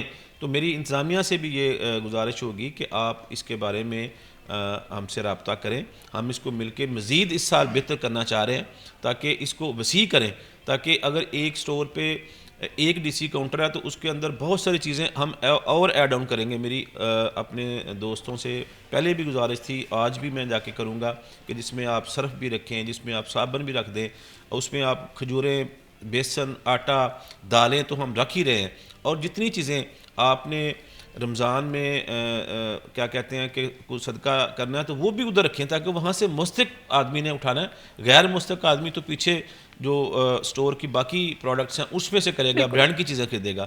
तो हुकूमत से भी ये अपील होगी कि वो रमज़ान के हवाले से कोई खुसूसी पैकेज निकाले। गरीब आदमी को पिछले कई साल से ये रमज़ान पैकेज दे रहे हैं, लेकिन उसका भी जो हाल होता है उसका अगर एनालिसिस किया जाए तो इतना कोई खातर खा नहीं है, लेकिन उसको मज़ीद रिफ़ाइन करने की ज़रूरत है, उसमें शफाफियत लाने की ज़रूरत है। किसी एक वेंडर को ठेका दे देना, मैं ये समझता हूँ कि ये नाइंसाफ़ी होती है। अगर मैं एक चीज़ दाल 100 रुपये की दे रहा हूँ तो बलाल साहब से आपने 150 की लेके फिर उसको 100 रुपये की देनी है, 50 रुपये डाल के, तो मुझसे ही आप 100 की लेकर दे दें, ना गवर्नमेंट का कोई पैसा लगे, ना आवाम को महंगी चीज़ मिले। इसकी प्री प्लानिंग होनी चाहिए आज से, बजाय कि रमज़ान से 2 दिन पहले इंतज़ामिया मुतहरक होती है कि पकड़ दकड़ ये वो कर लें। तो हर आने वाले वक्त की जो है वो प्लानिंग पहले की जाए, तो बेहतरी हो सकती है। बिल्कुल, प्लानिंग और विजन के तहत चीज़ें लेकर चली जाए ना तो बहुत सारे मामला, बहुत सारी मुश्किलात जो हैं वो हल होती हुई दिखाई देती हैं। बिलाल, आपने भी देखा होगा, अगर हम यूके की एग्जांपल लें, वहाँ पर अगर आपको पता चल रहा है कि रमज़ान आ रहा है, वो गैर मुस्लिम है, वो सेल्स लगाना शुरू कर देते हैं ताकि मुस्लिम जो हैं इस मंथ में ज़्यादा से ज़्यादा उन्हें फैसिलिटेट किया जाए। इसके बरक्स अगर हम अपने मुल्क की बात करें, हम जहाँ पर मुस्लिम्स रहते हैं वहाँ पर हम देखते हैं हम मुनाफाखोरी करना शुरू कर देते हैं और इसमें एहतसाब का एलिमेंट हमें फिर नज़र नहीं आता। वो चाहे पैरा फोर्स बना दी गई है, वो चाहे छापा मारने के हवाले से बात होती है, मुनाफाखोर कहीं पर भी हमें जो है वो बल्कि सेफ़ रास्ता अख्तियार करके हमें छूटते हुए दिखाई देते हैं। अच्छा, मुझे इसके अंदर ना मैं पॉलिसी साजी का जिक्र करूँगा, बड़ा सादा सा आपको एक छोटी सी एग्जांपल आजकल की दूंगा। मार्केट के ऊपर छापा बज रहा है कि 10 बजे लाइटें बंद करें। आपके पाकिस्तान में आप चीख रहे हैं कि आईपीपीज़ को पैसे देने हैं, बिजली महंगी करनी है। मुझे किसी ने समझाया, कहते हम कितने बेवकूफ़ हैं, हम पॉलिसी रिव्यू नहीं करते। ये पॉलिसी तब की थी जब हमारे पास बिजली कम थी कि 10 बजे लाइट्स ऑफ करनी ताकि बिजली सेव करें, हमारे पे वजन ना बढ़े। अब बिजली वाफर है, अब दें उन्हें कहीं लगाएं। पीक टाइम में हम शादी हॉल बंद करवाते हैं, हम अगर उन्हें कहें आप चलाई रखें लाइटें, हमने बंद नहीं करनी, क्यों? पीक टाइम के पैसे दे रहे हैं, उन्हीं पैसों से आप आईपीपीज़ को पैसे देंगे, आपकी आवाम के ऊपर बोझ कम होगा। आप ग्रॉस प्रॉफिट लेकर इंडस्ट्रियलिस्टों को ऊपर ठोकते हैं कि पैसे तुसी दो, सब्सिडी आवाम लेगी 300 यूनिट वाला जी, वो प्रोटेक्टेड सारिफ के नाम के ऊपर जो हो रहा है। अब इंडस्ट्रियलिस्ट कह रहा है मैं इंडस्ट्री चला रहा हूँ, इनको तनख्वाहें दे रहा हूँ, मैं प्रोटेक्टेड वालों को क्यों सेव कर रहा हूँ? प्रोटेक्टेड वालों के लिए यकसा आप टैरिफ करें। अच्छा, वहाँ भी एक ड्रामा है, ओवर रीडिंग करके 2 दिन ऊपर टपा के उनको भी फंसा दिया जाता है। प्रॉब्लम ये है कि आपकी पॉलिसी ही रिव्यू नहीं की जाती। आप रिव्यू तो करें। अब ये कितनी प्यारी पॉलिसी है कि आप शादी हॉलों को आप चलते ना, आप 12 बजे तक लाइटें चलाएं, क्यों? इससे कुछ नहीं खराबी होने लगी, तो उनके विच उन्होंने फंसना, तुसी नहीं फंसना।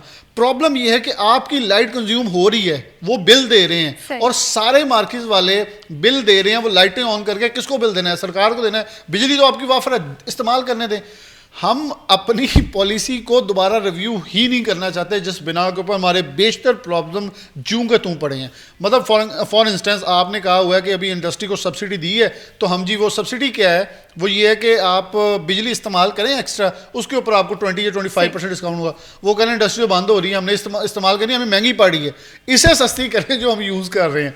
ये जो फार्मूलाज हैं या पॉलिसी की रिव्यू है, इसके अंदर इतनी कबाहतें हैं कि हम बेसिकली स्टबन हुए हैं कि वहीं जो चल रहा है वैसे चलने दें। बहुत सारे बिजनेस कम्युनिटी के ये लोग बात करते हैं कि हमें तो पॉलिसी कहीं पर नजर ही नहीं आ रही, वो तो इस बात से इख्तलाफ कर लेते हैं कि पॉलिसी है भी है। मैडम, मैं इसमें ऐड ऑन करूंगा, तो हम तो बिजली मांगते नहीं एज ए इंडस्ट्रियलिस्ट। हम कहते हैं कि देखें, एक प्रोडक्ट है कि जो हम यहाँ बना रहे हैं उसको ना इम्पोर्ट करें, जो बन नहीं रही, हमें ये सोलर पे ड्यूटीज़ कम कर दें, इन्वर्टर पे कम कर दें। मैं ये कहता हूँ कि मैं खुद अपनी इंडस्ट्री में इतना सोलर लगा दिया और लगा दूंगा कि मुझे तो बिजली की ज़रूरत नहीं है। आप आईपीपी से क्यों ब्लैकमेल होते हैं? देखें, अल्लाह ने आपको इतने 4 अच्छे मौसम दिए हैं, और दुनिया में देखें जहाँ सूरज 2 घंटे के लिए निकलता है वहाँ पे भी सोलर लगा हुआ है। हमारे पास तो ये इतनी अल्लाह की दी हुई नेमत है, उसको हम ज़ाया कर रहे हैं और बंद आईपीपीज़ को पड़े आप कैपेसिटी चार्जेस दे रहे हैं। ये इतना बड़ा जुल्म है इस कौम के साथ कि मैं ये समझता हूँ कि किसी गवर्नमेंट ने उसका एहतसाब नहीं किया। सबका वो चमचा उसके अंदर होता है, किसी ना किसी तरीके से होता है। तो ये हम एज ए शहरी, हम एज ए एक मुहिब वतन पाकिस्तानी, ये अब अल्लाह से अपील कर सकते हैं, ऊपर नीचे कोई और चीज़ नहीं है। क्योंकि किससे अपील करें? सारे उस पर मिले होते हैं कि अगर आप उसको कम कर दें सोलर को, आम आदमी भी 2-4 हज़ार 10 हज़ार का एक सोलर पैनल लगाएगा और अपना गुजारा करेगा। ठीक है, तो प्रोग्राम के एंड पे मैं यही करूँगा कि अल्लाह पाकिस्तान को शाद रखे, आबाद रखे और अच्छी पॉलिसी बनाने वाले हमें हुक्मरान दे, ताकि हमारा मुल्क तरक्की करे, हमारे बच्चे यहाँ से दूसरे मुल्कों में ना जाएं, अपने मुल्क पे रह के अपनी कौम की खिदमत करें। बिल्कुल, बहुत ही खूबसूरत आपका मैसेज। शाहिद इम्तियाज़ बाजवा साहब, बहुत शुक्रिया, आपने प्रोग्राम के लिए वक्त निकाला। बिलाल डोगर साहब, बहुत शुक्रिया, आप प्रोग्राम में आए जी। पॉलिसीज़ में जो एतज़ाद है, जो पॉलिसीज़ में लूप है या गैप है, वो यहाँ के बिज़नेस कम्युनिटी को मुतासिर कर रहा होता है। हुकूमती सतह पर भी ये बातें की जाती हैं कि इंडस्ट्रियलिस्ट को और बिज़नेस कम्युनिटी को एम्पावर करना उनकी फ़र्स्ट प्रेफरेंस में आए, लेकिन फिर भी गैप मौजूद है। आई होप सो कि आने वाले दिनों में ये गैप जो है वो हमें ख़त्म होता हुआ दिखाई देगा। वक्त हुआ जी ब्रेक का, स्टे विद अस।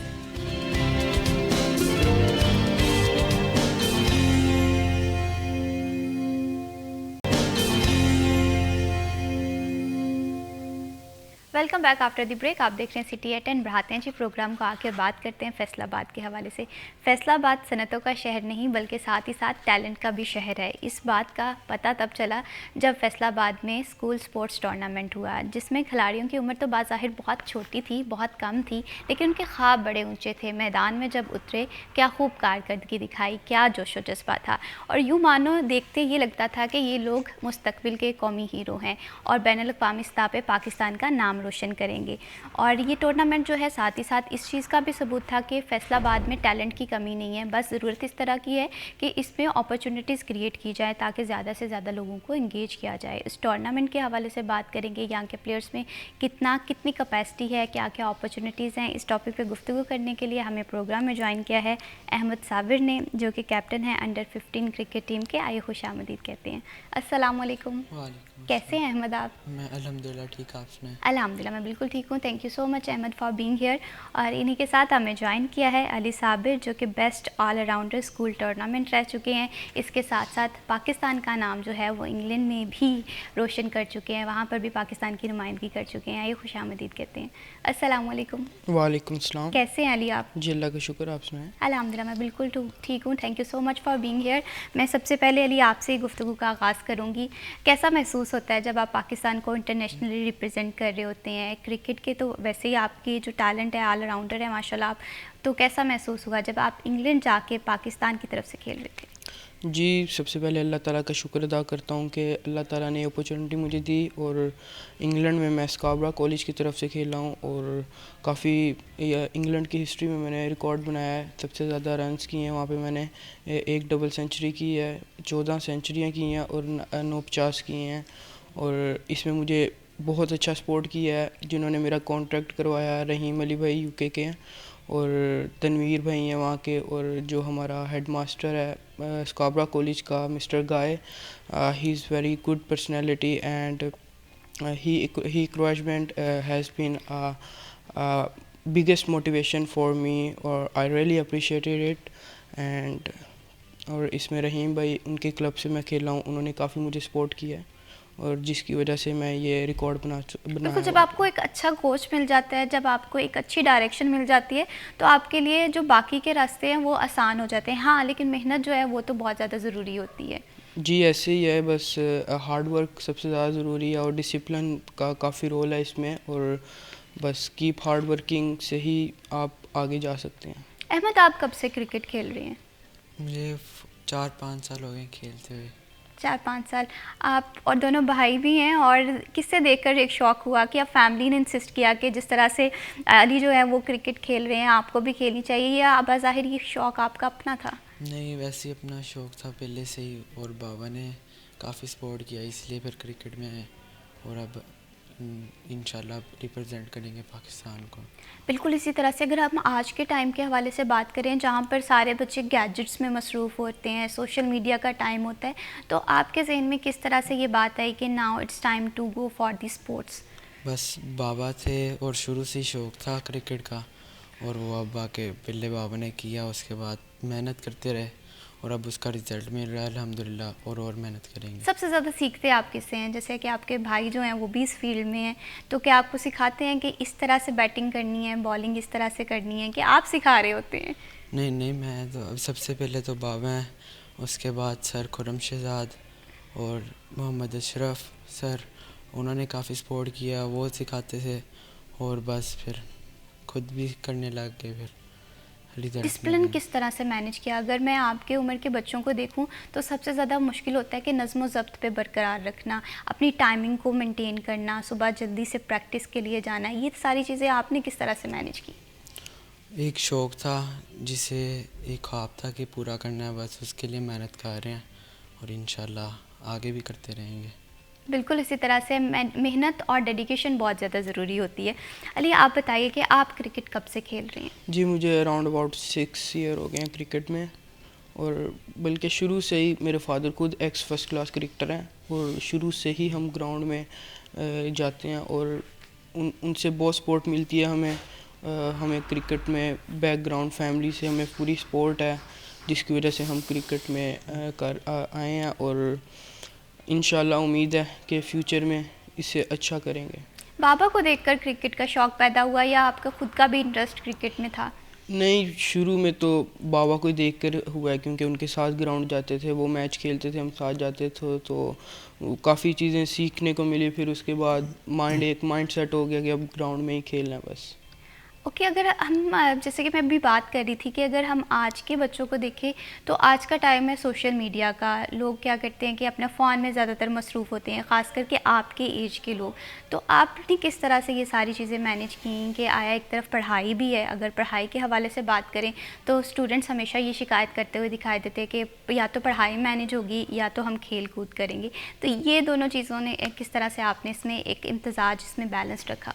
जी देखें, जो प्रॉपर स्पोर्ट्समैन एथलीट होता है उसे हर चीज़ को मैनेज करना पड़ता है, और इसी तरह हम फोकस हमारा शुरू से ही फोकस है क्रिकेट की तरफ, और साथ साथ पढ़ाई हम ऑनलाइन करते हैं घर में, और बस डिसिप्लिन को मैनेज करना आ जाता है। एज के साथ साथ चीज़ों के साथ साथ सीख जाता है इंसान, और बस यही है कि फ़ोकस हमने ज़्यादा से ज़्यादा इस टाइम क्रिकेट पे दिया हुआ है।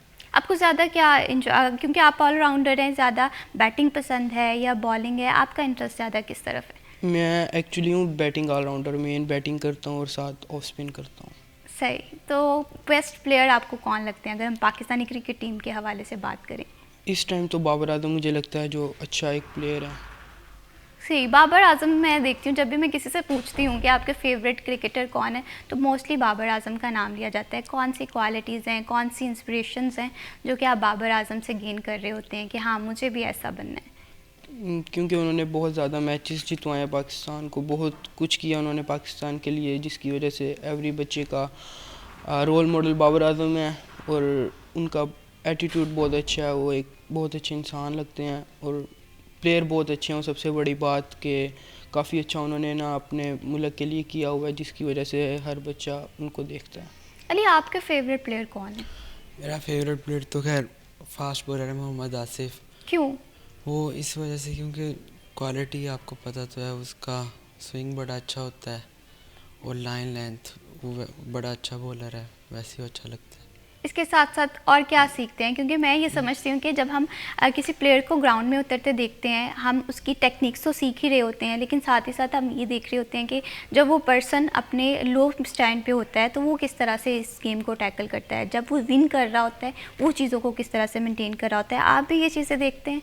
जी बिल्कुल, क्रिकेट देखते हैं, उसमें से फ़ायदा होता है। जितनी क्रिकेट बंदा देखता है उतना ही बंदे को एक्सपीरियंस होता है, देखता है और उससे फ़ायदा मिलता है। इसी तरह देखते रहे और मिलता रहा। अच्छा, वो मोमेंट कैसा होता है कि जब आप ग्राउंड में उतर रहे होते हैं, क्या प्रेशर फील हो रहा होता है? प्रेशर इतना नहीं प्रेशर नहीं होता, क्योंकि प्रेशर जब बंदे पे होता है फिर बंदा ना माइंडसेट बंदे का इतना अच्छा नहीं होता, इसलिए प्रेशर नहीं इतना होता। अली ने तो चलो बता दिया। अली, आप बताएं आप इस चीज़ को किस तरह से टैकल करते हैं? अगर हम प्रेशर के हवाले से बात करें तो क्रिकेट में हम यही कहते हैं कि जब हम लोगों ने 100% अपना देना होता है, जब हमारी सोच ये होती है कि हमने गेम को जीतना है, तो साथ ही साथ जाहिर सी बात है थोड़ा सा प्रेशराइज भी हम लोग फील कर रहे होते हैं। तो इस चीज़ को आप किस तरह से टैकल करते हैं? जी, बिलीव होता है कि अपने आप पे कि कर सकते हैं, और अपनी तरफ से हम 100% करते हैं। बाकी रिज़ल्ट के बारे में नहीं सोचते, क्योंकि रिज़ल्ट अल्लाह ताला के हाथ में होता है, और हम अपनी पूरी एफर्ट करते हैं और बिलीव करते हैं अपने आप के कि हम कर सकते हैं। आपस में आप लोगों ने क्रिकेट कभी खेला हो तो ज़्यादा पापा की सपोर्ट किससे रहती है? जब बाबा बॉलिंग कर रहे हो, जब बॉलिंग हो हमारी टीम की फिर अहमद की, जब बैटिंग हो हमारी टीम की फिर मेरी सपोर्ट करते हैं। कभी ऐसा हुआ है कि अक्सर अगर दो भाई या दो सिबलिंग जो है वो एक ही फील्ड से हों तो पेरेंट्स समझा रहे होते हैं कि तुम्हारे में ये वीकनेस है, अहमद में ये वीकनेस है, इसे ठीक करना है, तो कभी कभी हम क्या करते हैं, हम कहते हैं कि नहीं बाबा आप हमेशा मुझे ही समझाते हैं, आप दूसरे भाई को नहीं समझा रहे होते। तो कभी आप लोगों के दरमियान में ऐसे इख्तलाफ या ऐसी तकरार होती है? नहीं, ऐसा तो कभी नहीं हुआ, क्योंकि हम दोनों की एक अपोजिट फील्ड है। ये बॉलर है, मैं बैट्समैन हूँ, और बाबा है मेरे, उनका फ़र्ज़ है हमें बताना जो भी हमें गलतियाँ, और वो हमें बताते भी हैं, और काफ़ी कुछ सीखने को मिलता है उनसे, क्योंकि उन्होंने अपनी पूरी एक लाइफ क्रिकेट में स्पेंड की है, जिसकी वजह से जो मिस्टेक्स हम में होती हैं वो हमें बताते हैं, और जिसकी वजह से हमें काफ़ी फ़ायदा मिलता है। कोचेस के रोल को आप किस तरह से देखते हैं? कोचेस हमारे इस टाइम कोचेस हैं, सर खुरम शहजाद हैं, सर मोहम्मद अशरफ हैं। सर खुरम शहजाद इस टाइम फर्स्ट क्लास टीम के साथ हैं, और जो सर अशरफ हैं वो एक्स अंडर-19 पाकिस्तान टीम के साथ भी काम कर चुके हैं और फैसलाबाद रीजन को भी रिप्रेजेंट कर चुके हैं। काफ़ी अच्छा यानी कि उनसे सीखने को मिलता है, डिसिप्लिन, फिटनेस के बारे में, क्रिकेट के बारे में, एवरीथिंग काफ़ी अच्छा हम सीखते हैं उनसे। बस दैट्स इट। बिल्कुल। और सही कोच अगर मैं बात करूं कि अनफॉर्चुनेटली इस तरह से है कि बहुत सारे लोग हैं जिन्हें सही राइट डायरेक्शन नहीं मिल रही होती, सही गाइडलाइंस नहीं मिल रही होती। आप इस वजह से भी खुशकिस्मत हैं क्योंकि आपके फादर जो हैं वो इस फील्ड से वाबस्ता हैं।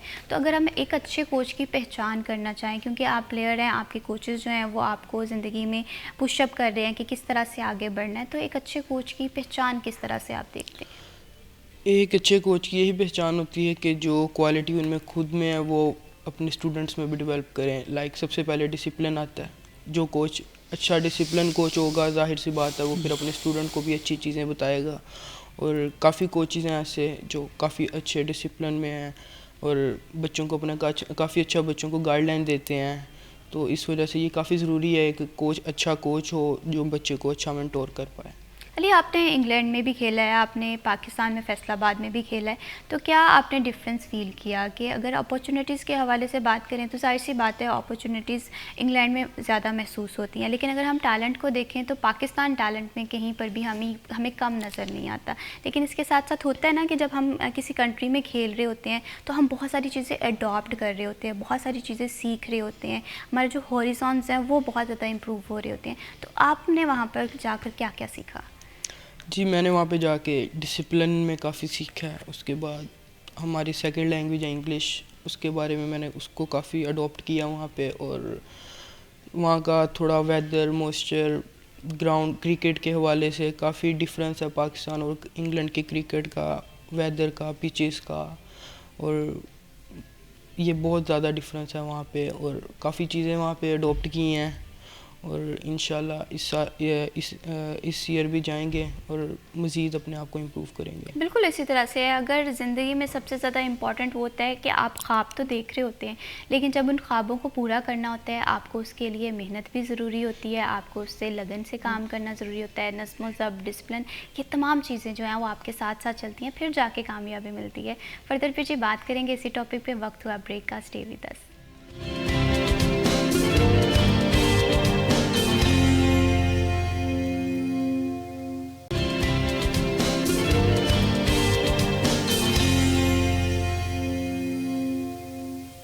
Welcome back after the break. आप देख रहे हैं सिटी एट एंड बढ़ाते हैं जी प्रोग्राम को आगे और बात करते हैं सराफा मार्केट में आज सोने का क्या रेट चल रहा है। सोना एक दफ़ा मज़ीद हमें महंगा होता हुआ दिखाई दे रहा है, आसमान से बातें करता हुआ दिखाई दे रहा है।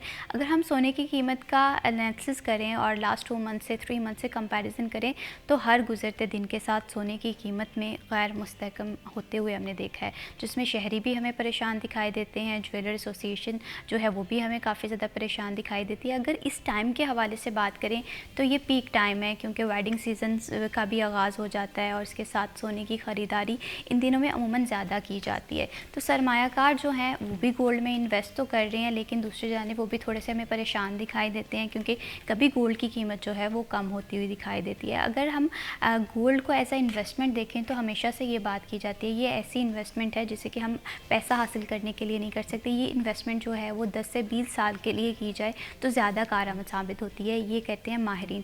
और इसके साथ साथ अगर हम ख़रीदारी के पॉइंट ऑफ व्यू से बात करें तो सोना ख़रीदना अब एक आम शहरी की पहुंच से दूर होता हुआ नज़र आ रहा है।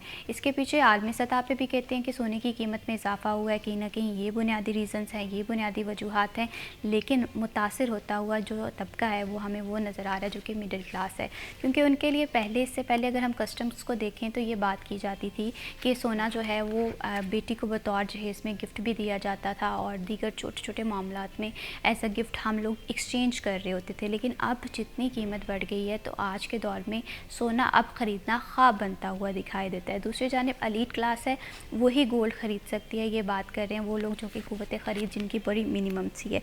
आज के रेट के हवाले से बात कर लेते हैं जी। आज सोने का जो 1 तोले का रेट वो इस तरह से है, तारीख़ की बुलंद तरीन सतह पे हमें आज सोने की कीमत नज़र आ रही है 5,51,200 रुपये में। आज का जो 1 तोला सोना जो है वो हमें देखने को मिल रहा है के ख़रीदा जा रहा है।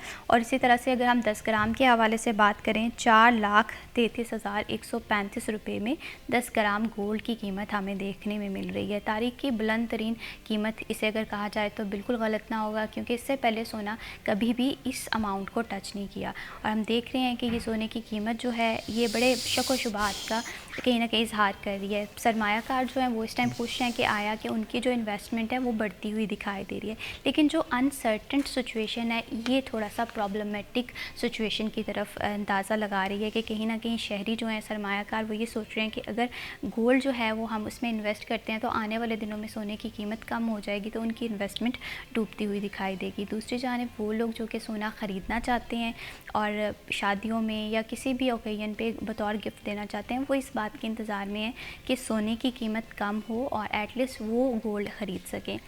क्योंकि इसका अगर हम एनालिसिस करें आज से 1-2 साल पहले, तो सोने की कीमत तब मजमूई तौर पे एक आम इंसान की पहुंच में थी, एक आम शहरी की पहुंच में थी जो कि ख़रीद सकता था। दूसरी जानिब अगर हम महंगाई की सूरत हाल पे बात करें तो एक तरफ एक इंसान है जिसके लिए आटा, दालें, चीनी ख़रीदना बड़ा महंगा हो गया, एक चैलेंजिंग काम है। ऐसे में वो ये बात करता हुआ दिखाई देता है कि मैं सोना किस तरह से ख़रीद सकता हूँ। अलबत्ता ये तरजीहात में उस तरह से शामिल नहीं है, लेकिन फिर भी कहीं ना कहीं ज़रूरी है, क्योंकि ये हमारी कस्टम्स, हमारी रसूमात में हम पिछले कई सालों से करते आए हैं। तो आप अचानक से बैकअप करना तो वो बहुत सारे लोगों के लिए मुश्किल दिखाई दे रहा है। तो मौजूदा सिचुएशन इस तरह से है। आने वाले दिनों में सोने का रेट सस्ता होता है, महंगा होता है, इस हवाले से भी हम आपको वक्तन फ़वक्तन अपडेट करते रहेंगे। मजमूई सूरत हाल यही है कि जो ज्वेलर्स हैं वो परेशान हमें दिखाई दे रहे हैं और ख़रीदार हैं वो भी परेशान दिखाई दे रहे हैं। अलबत्ता जो इन्वेस्टमेंट के पॉइंट ऑफ व्यू से सरमायाकार हैं उनकी नज़र में थोड़ी सी रोशन उम्मीद है कि सोना अगर माजी में सस्ता है तो आने वाले दिनों में महंगा होता हुआ दिखाई दे रहा है। तो उनकी जो इन्वेस्टमेंट है वो सेफ़ इन्वेस्टमेंट है, क्योंकि प्रॉपर्टी के बिज़नेस में भी माहिरीन ये बात करते हुए दिखाई देते हैं कि ये प्रॉपर्टी के बिज़नेस में भी राइट टाइम नहीं है इन्वेस्ट करने का। तो ऐसी बड़ी मिली जुली सी बातें हैं। तो इन्वेस्टमेंट जो है वो इंसान को करनी चाहिए, लेकिन जब भी हो उस पर रिसर्च, तहकीक, तमाम चीज़ें करके फिर इन्वेस्टमेंट करनी चाहिए। आए वो गोल्ड है, वो सिल्वर है। अब तो सिल्वर के हवाले से भी ये बातें की जाती हैं कि आने वाले दिनों में सिल्वर की कीमत जो है वो बढ़ती हुई दिखाई देगी, वो भी सेफ़ इन्वेस्टमेंट है। माहिरीन की डिफरेंट इस पे वीडियोस भी हैं, सोशल मीडिया पे बातें भी की जा रही हैं, लेकिन लेट्स सी आने वाली सिचुएशन किस तरह से होती है, सोने का रेट महंगा सस्ता होता है, इस हवाले से हम आपको आगाह करते रहेंगे। बढ़ाते हैं जी प्रोग्राम को आगे, और हम बात कर रहे थे क्रिकेट के हवाले से। नो डाउट पाकिस्तान के हवाले से बात करें, पाकिस्तान के पास एक से बढ़कर एक प्लेयर है। और अगर हम यंग टैलेंट के हवाले से बात करें तो फैसलाबाद में टैलेंट की कमी नहीं है, लेकिन ज़रूरत इस चीज़ की है कि इस टैलेंट को शो ऑफ़ करने के लिए अपॉर्चुनिटीज़ होनी चाहिए। यहाँ के प्लेयर्स ये बातें करते हुए दिखाई देते हैं कि कभी ग्राउंड्स के जो मसाइल हैं वो हल होते हुए नहीं दिखाई देते। अगर हम यहाँ पर एक हॉकी ग्राउंड के हवाले से बात कर लें, बिसाइड्स अगर हम क्रिकेट को साइड पर रखते हैं, तो हॉकी स्टेडियम की सिचुएशन जो है वो बड़ी अबतर दिखाई देती है। ऐसे में प्लेयर बात करते हुए दिखाई देते हैं कि हमें टैलेंट तो है, लेकिन इस टैलेंट को इंगेज करने के लिए वसाइल की ज़रूरत है, हुकूमती सतह पे इक़दाम करने की ज़रूरत है। ये जो पॉलिसीज़ का गैप है ये जो है ये दूर करने की ज़रूरत है। इसके साथ साथ यंगस्टर्स जो हैं वो हमारे साथ मौजूद हैं, उनसे भी बात करते हैं।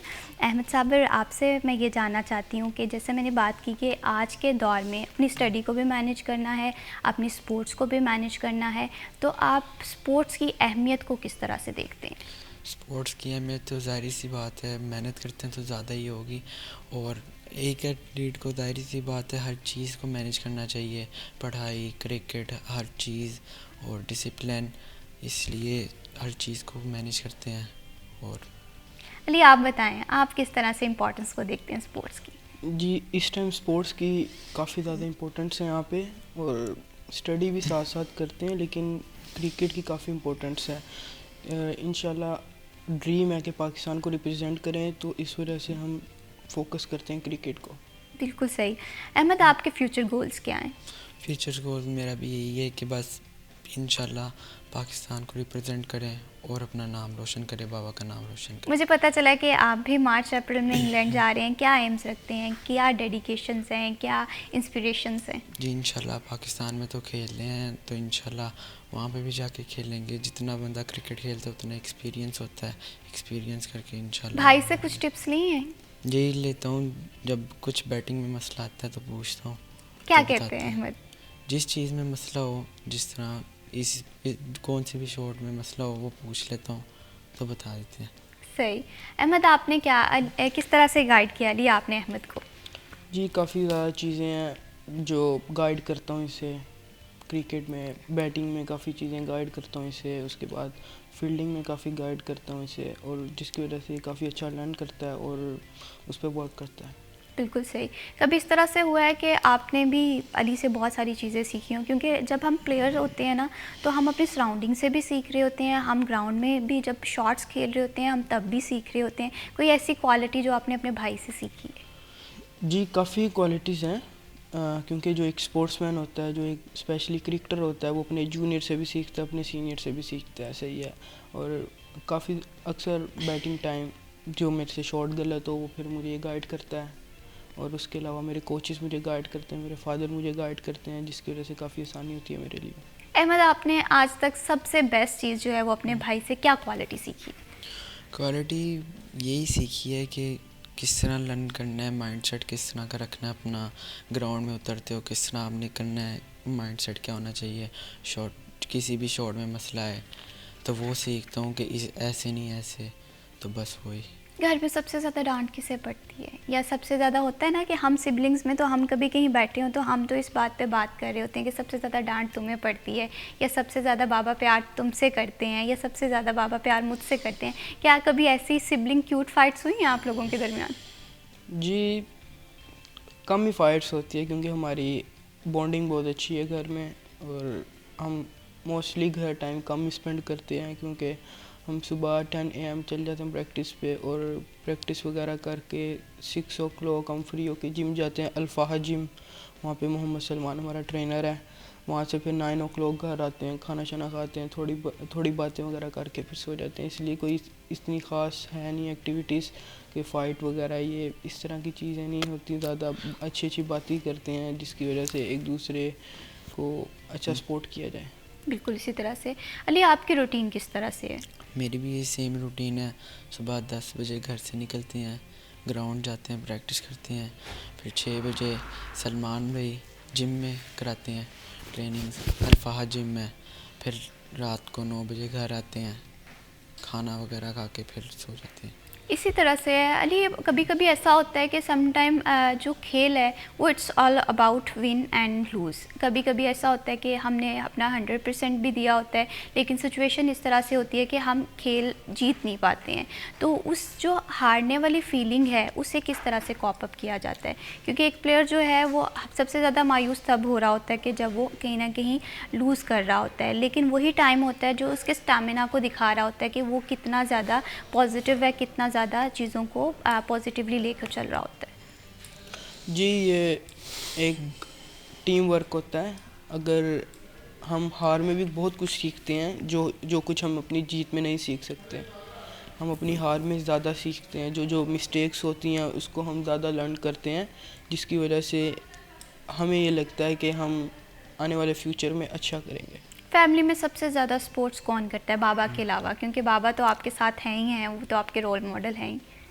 मेरी मम्मा भी काफ़ी सपोर्ट करती हैं क्रिकेट में, उनको भी काफ़ी नॉलेज है क्रिकेट का। उसके बाद मेरी सिस्टर हैं, वो भी काफ़ी अच्छा सपोर्ट करती हैं क्रिकेट के हवाले से। अहमद, आपको कौन ज़्यादा सपोर्टिव मुझे भी। लगता है फैमिली में? पहले तो बाबा ही करते हैं, उसके बाद मम्मा और सिस्टर और अली भाई करते हैं सपोर्ट काफ़ी, तो इसी वजह से।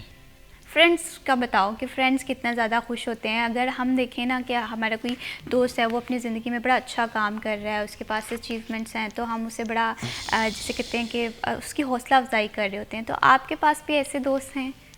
जी मेरे दोस्त, मेरा भाई है, मेरे बाबा हैं, और एक मेरा दोस्त है तवस्सल अब्बास, वो भी अंडर 19 प्लेयर है, और काफ़ी अच्छी हमारी तीनों चारों की आपस में बॉन्डिंग है, और काफ़ी अच्छा हम एक दूसरे को बैकअप करते हैं, सपोर्ट करते हैं। स्कूल टूर्नामेंट जो हुआ इकबाल स्टेडियम में, उसे आप किस तरह से देखते हैं? कैसा लगा आपको वहाँ पर खेल कर? जी काफ़ी अच्छा एनवायरनमेंट था, काफ़ी अच्छी फैसिलिटीज़ थी उस टूर्नामेंट में जो पाकिस्तान क्रिकेट बोर्ड ने करवाया, और काफ़ी टैलेंट वहाँ से देखने को मिला। काफ़ी बच्चों ने बहुत अच्छा परफॉर्म किया उसमें, और जो प्रोमिनेंट हुए इस टूर्नामेंट में, और आई होप कि ऐसे टूर्नामेंट हों और जिससे हमें अपना टैलेंट दिखाने का मौका मिले और जिससे हम अपना अच्छा बेस्ट परफॉर्म करें। बिल्कुल इसी तरह से अपॉर्चुनिटीज़ को एंगेज करना ये बहुत ज़्यादा ज़रूरी है। बहुत शुक्रिया अली साबिर, आपने प्रोग्राम के लिए वक्त निकाला। बहुत शुक्रिया अहमद साबिर, आप प्रोग्राम में आए। जी वक्त तो एक छोटी सी ब्रेक का, स्टे विद अस।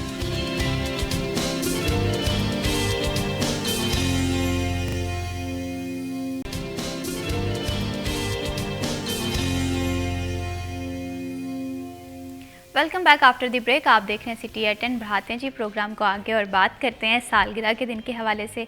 आपकी सेलिब्रेशंस, आपके इवेंट्स, आपकी बर्थडेज़ हमारे लिए बड़ी इंपॉर्टेंट रहती हैं जी। यही वजह होती है कि हम आपकी सालगिरह को शामिल करते हैं सिटी एट 10 में, आपकी खुशियों में शामिल होते हैं। और आज की सालगिरह के हवाले से बात कर लें तो आज मिरहा फ़ातिमा जो हैं वो अपनी सालगिरह मना रही हैं। विश यू या वाई हैप्पी बर्थडे मिरहा। अल्लाह ताला आपको लंबी ज़िंदगी दे, सेहत वाली ज़िंदगी दे, आप हमेशा हंसती मुस्कुराती रहें और आपकी ज़िंदगी जो है वो आसानियों से भरी हो। देखते हैं ये clip.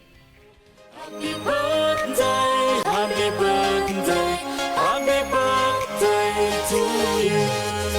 Happy birthday to you. Happy birthday to you. Mirha Fatima Jaranwala के नुमाइंदा सिटी 41 अहमद इस्लान की बेटी हैं। अल्लाह ताला विशिंग योर वाई एक दफ़ा फिर आपको बर्थडे की ढेरों ढेरों मुबारकबाद। अल्लाह ताला आपको लंबी ज़िंदगी दे, आप हमेशा हंसती मुस्कुराती रहें। बढ़ाते हैं जी प्रोग्राम को आगे और बात करते हैं क्रिकेट के हवाले से। स्कूल स्पोर्ट्स टूर्नामेंट होना बहुत ज़्यादा ज़रूरी है। इस मसले की संजीदगी को इससे पहले बात करें तो ये ट्रेंड जो है बहुत कम होता हुआ दिखाई देता था। स्पोर्ट्स टूर्नामेंट जो हैं स्कूल लेवल पर हमें कम होते हुए दिखाई देते थे। चेयरमैन पीसीबी मोहसिन नकवी साहब ने इस ज़रूरत को महसूस किया। उन्होंने देखा कि अगर पंजाब में हम टैलेंट का एनालिसिस करें तो टैलेंट की कमी नहीं है, तो उन्होंने इन टूर्नामेंट्स का इनेकाद किया सिर्फ़ और सिर्फ इसीलिए कि जो पंजाब का टैलेंट है वो वेस्ट ना हो, उन्हें अपॉर्चुनिटीज़ मिली जाए। फैसलाबाद में इंटरनेशनल क्रिकेट की बहाली के हवाले से बात हो, स्कूल टूर्नामेंट्स के हवाले से बात हो, चेयरमैन पीसीबी मोहसिन नकवी हमेशा से हमें कोशिशें करते हुए नज़र आते हैं और उनकी कोशिशें जो है वो रंग भी लेकर आती हैं और कहीं ना कहीं सोसाइटी में ऐसे इनिशिएटिव लेने की ज़रूरत है। क्योंकि इससे पहले अगर हम बात करें तो ये चीज़ ना स्कूल्स में स्पोर्ट्स गाला का ट्रेंड बड़ा कम होता हुआ दिखाई देता था। प्लेयर्स ये बात करते हुए दिखाई देते थे कि उनके पास टैलेंट तो है लेकिन इस टैलेंट को शोकेस करने के लिए, इस टैलेंट को प्रोमिनेंट करने के लिए उनके पास अपॉर्चुनिटीज़ नहीं हैं। अगर फैसलाबाद के ग्राउंड्स के हवाले से बात करें तो बहुत सारे फैसलाबाद के ग्राउंड्स हमें वीरान होते हुए दिखाई देते थे, सिर्फ़ और सिर्फ इस वजह से कि फैसलाबाद में टूर्नामेंट की जो सिचुएशंस थी, अपॉर्चुनिटीज़ जो थी वो उस तरह से मुहैया नहीं की जाती थी। यहाँ के जो प्लेयर्स हैं वो हॉकी से ताल्लुक़ रखने वाले हों, वो क्रिकेट से ताल्लुक़ रखने वाले हों, वो फुटबॉल से ताल्लुक़ रखने वाले हों, सब लोग ये बात करते हुए नज़र आते हैं कि इस तरह के टूर्नामेंट्स जो हैं वो होने चाहिए ताकि ज़्यादा से ज़्यादा अपॉर्चुनिटीज़ को कैप्चर करने का मौका मिले। फर्दर भी हम जूनियर क्रिकेट के हवाले से बात करेंगे कि आज के दौर की कितनी अहम और कितनी बड़ी ज़रूरत है। इस पर जी बात करने के लिए हमें प्रोग्राम में ज्वाइन किया है मोहम्मद मतीन शहजाद ने, बेस्ट विकेट कीपर हैं। तो इनसे जानेंगे कि इन्होंने कब से क्रिकेट खेल रहे हैं, कैसा इनका सफ़र चल रहा है। अस्सलाम वालेकुम। कैसे हैं मतीन आप? ठीक, अल्लाह का शुक्र, आप सुनाएं। अल्हम्दुलिल्लाह मैं बिल्कुल ठीक हूँ। Thank you so much Mateen for being here. Mateen सबसे पहले ये बताएं कि क्रिकेट कब से खेल रहे हैं आप? मुझे वैसे शौक़ तो बचपन से था, वैसे क्लब क्रिकेट खेलते हुए 1 साल हो गया। ओके, तो किसे रोल मॉडल समझते हैं? मैं फ़र्स्ट ऑफ़ ऑल अपना रोल मॉडल अपने बाबा को समझता हूँ क्योंकि वो भी क्रिकेटर थे। फ़र्स्ट क्लास क्रिकेट खेली है उन्होंने भी, उन्होंने मुझे ग्रूम किया है, उन्होंने मुझे शौक़ था क्रिकेट का, उन्होंने मेरे टैलेंट को देखा और उन्होंने आगे प्रमोट किया, मैं आगे क्लब क्रिकेट मुझे खिलाई और आज मैं आपके सामने खड़ा हूँ। स्कूल टूर्नामेंट्स को आप किस तरह से देखते हैं? अगर हम थोड़ा सा इसे मजमूई तौर पे देखें तो प्लेयर्स ये बात करते हुए दिखाई देते हैं। अगर हम 1-2 साल की ट्रेंड स्टडी करें तो लोगों का जो शौक़ है वो क्रिकेट की तरफ देखने की हद तक तो काफ़ी ज़्यादा है, लेकिन बच्चे जो हैं वो आजकल गैजेट्स में मसरूफ़ हैं, सोशल मीडिया का टाइम है, तो ये ट्रेंड कम होता हुआ दिखाई दिया। इन तमाम प्रॉब्लम्स को आपने किस तरह से टैकल किया? आपने किस तरह से अपना विजन क्लियर रखा कि आया आपको क्रिकेटर ही बनना है? बस एक ये ड्रीम था और एक डिसिप्लिन है वो हमें कहता है कि आप अपने ड्रीम को हासिल करें और बाबा ने भी यही कहा था कि आपने फोकस रखना है अपनी गेम पे और पढ़ाई पे, वो बहुत इंपॉर्टेंट है और यही कि बस क्रिकेट पे ज़्यादा फोकस है इस टाइम। स्कूल स्पोर्ट्स टूर्नामेंट को आप किस तरह से देखते हैं? स्कूल क्रिकेट को जो मैं पीसीबी चेयरमैन है मोहसिन नकवी साहब, मैं उनका बहुत शुक्रिया अदा करता हूँ कि उन्होंने स्कूल क्रिकेट का आगाज़ किया और ये टूर्नामेंट कराया कमिश्नर कप। इसमें बच्चे बहुत अपना टैलेंट दिखाया, बच्चों ने अपना बहुत, और सब ने अच्छा किया इस टूर्नामेंट। आपने इस टूर्नामेंट से क्या सीखा? मैंने इस टूर्नामेंट से बहुत कुछ सीखा है, डिसिप्लिन, स्पोर्ट्समैनशिप, और अपने टीम को आगे पहुंचाने के लिए अपनी टीम को। बिल्कुल, स्पोर्ट्समैन स्पिरिट ना बहुत ज़्यादा ज़रूरी है। आपने देखा होगा कि बहुत सारा टैलेंट इस वजह से वेस्ट हो जाता है कि उनमें डिसिप्लिन नहीं होता। वो एक स्पोर्ट्समैन स्पिरिट होता है ना कि जब आप हार रहे होते हैं तब भी आपको सब्र का मुजाहिरा करना होता है, जब आप जीत रहे होते हैं तब भी आपको टीम वर्क में कहीं ना कहीं क्रेडिट देना होता है। तो इस चीज़ को, इस ज़रूरत को आप किस तरह से देखते हैं? यही कि सब्र रखना बहुत ज़रूरी है। हार भी हमें सिखाती है, और जीतना वो भी हमें सिखाते हैं। ये सब कुछ गेम को मैं इस नज़र से देखता हूँ कि ये फिज़िकल एक्टिविटी ज़्यादा अच्छी करती है, और ये बच्चों के लिए बहुत अच्छा। टूर्नामेंट में आपकी टीम जीती, कैसा महसूस हुआ? टूर्नामेंट में हमारी टीम जीती, हमें बहुत खुशी हुई थी। हमने बहुत लंबी जर्नी की थी इसके लिए। हमारी टीम में बहुत मिसअंडरस्टैंडिंग हुई थी, और उसको साइड पे रख के हमने अपनी टीम को ग्रूम किया।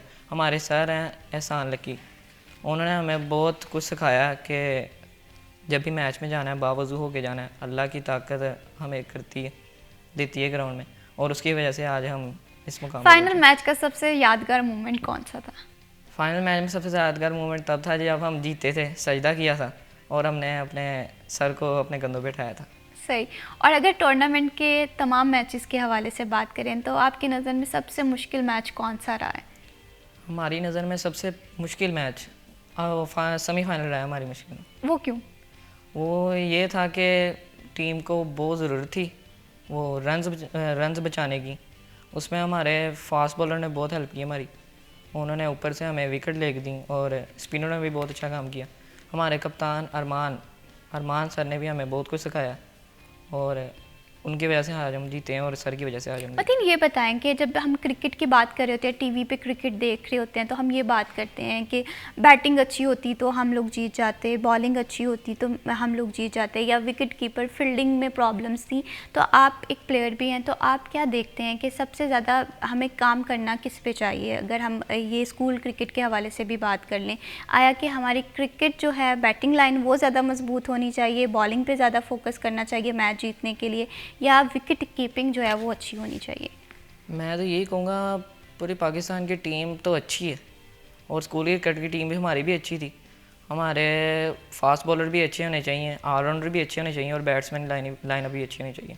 It's all about team work कि आप Team टीम वर्क work। को किस तरह से लेकर चलते हैं। अगर हर कोई अपना 100% दे रहा है तो मैच जो है वो आप लोग जीत ही सकते हैं। हार्ड वर्क और डेडिकेशन बहुत ज़्यादा ज़रूरी है। रूटीन को किस तरह से मैनेज करते हैं ये भी बहुत ज़्यादा ज़रूरी है। अक्सर औकात हम देखते हैं कि जो टाइम है वो हम मैनेज नहीं कर पा रहे होते, क्योंकि पढ़ना भी होता है, क्रिकेट भी खेलनी होती है, डिसिप्लिन को भी मेनटेन करना है। ये तमाम चीज़ें जो है एक साथ लेकर चलना टफ़ तो होता ही है, लेकिन जब आपका विजन हो, जब आपके ड्रीम्स हो, जब आपके एम्स हों, तो उन्हें टारगेट करने के लिए थोड़ी सी एक्स्ट्रा एफर्ट्स तो लग रही होती हैं। वक्त हुआ जी ब्रेक का, stay with us.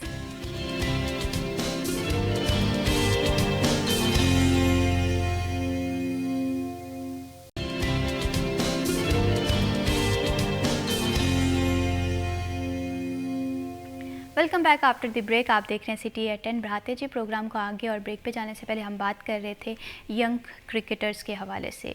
Young cricketers जो हैं वो पाकिस्तान का कीमती असासा भी हैं, और इनके जो उम्र है वो बाज़ाहिर बड़ी छोटी छोटी है, लेकिन इनका जो विज़न है, इनके जो ख्वाब हैं, और जो इनकी मेहनत है और जीतने का जो जज्बा है, उन्हें देखकर इस तरह से लगता है कि हमारे मुस्तकबिल के हीरो ये लोग हैं। क्योंकि जब हम लोग डेडिकेशन से काम करते हैं, हार्ड वर्क से काम करते हैं, तो बहुत सारी चीज़ें जो है वो स्ट्रीम लाइन पर हमें महसूस हो रही थी।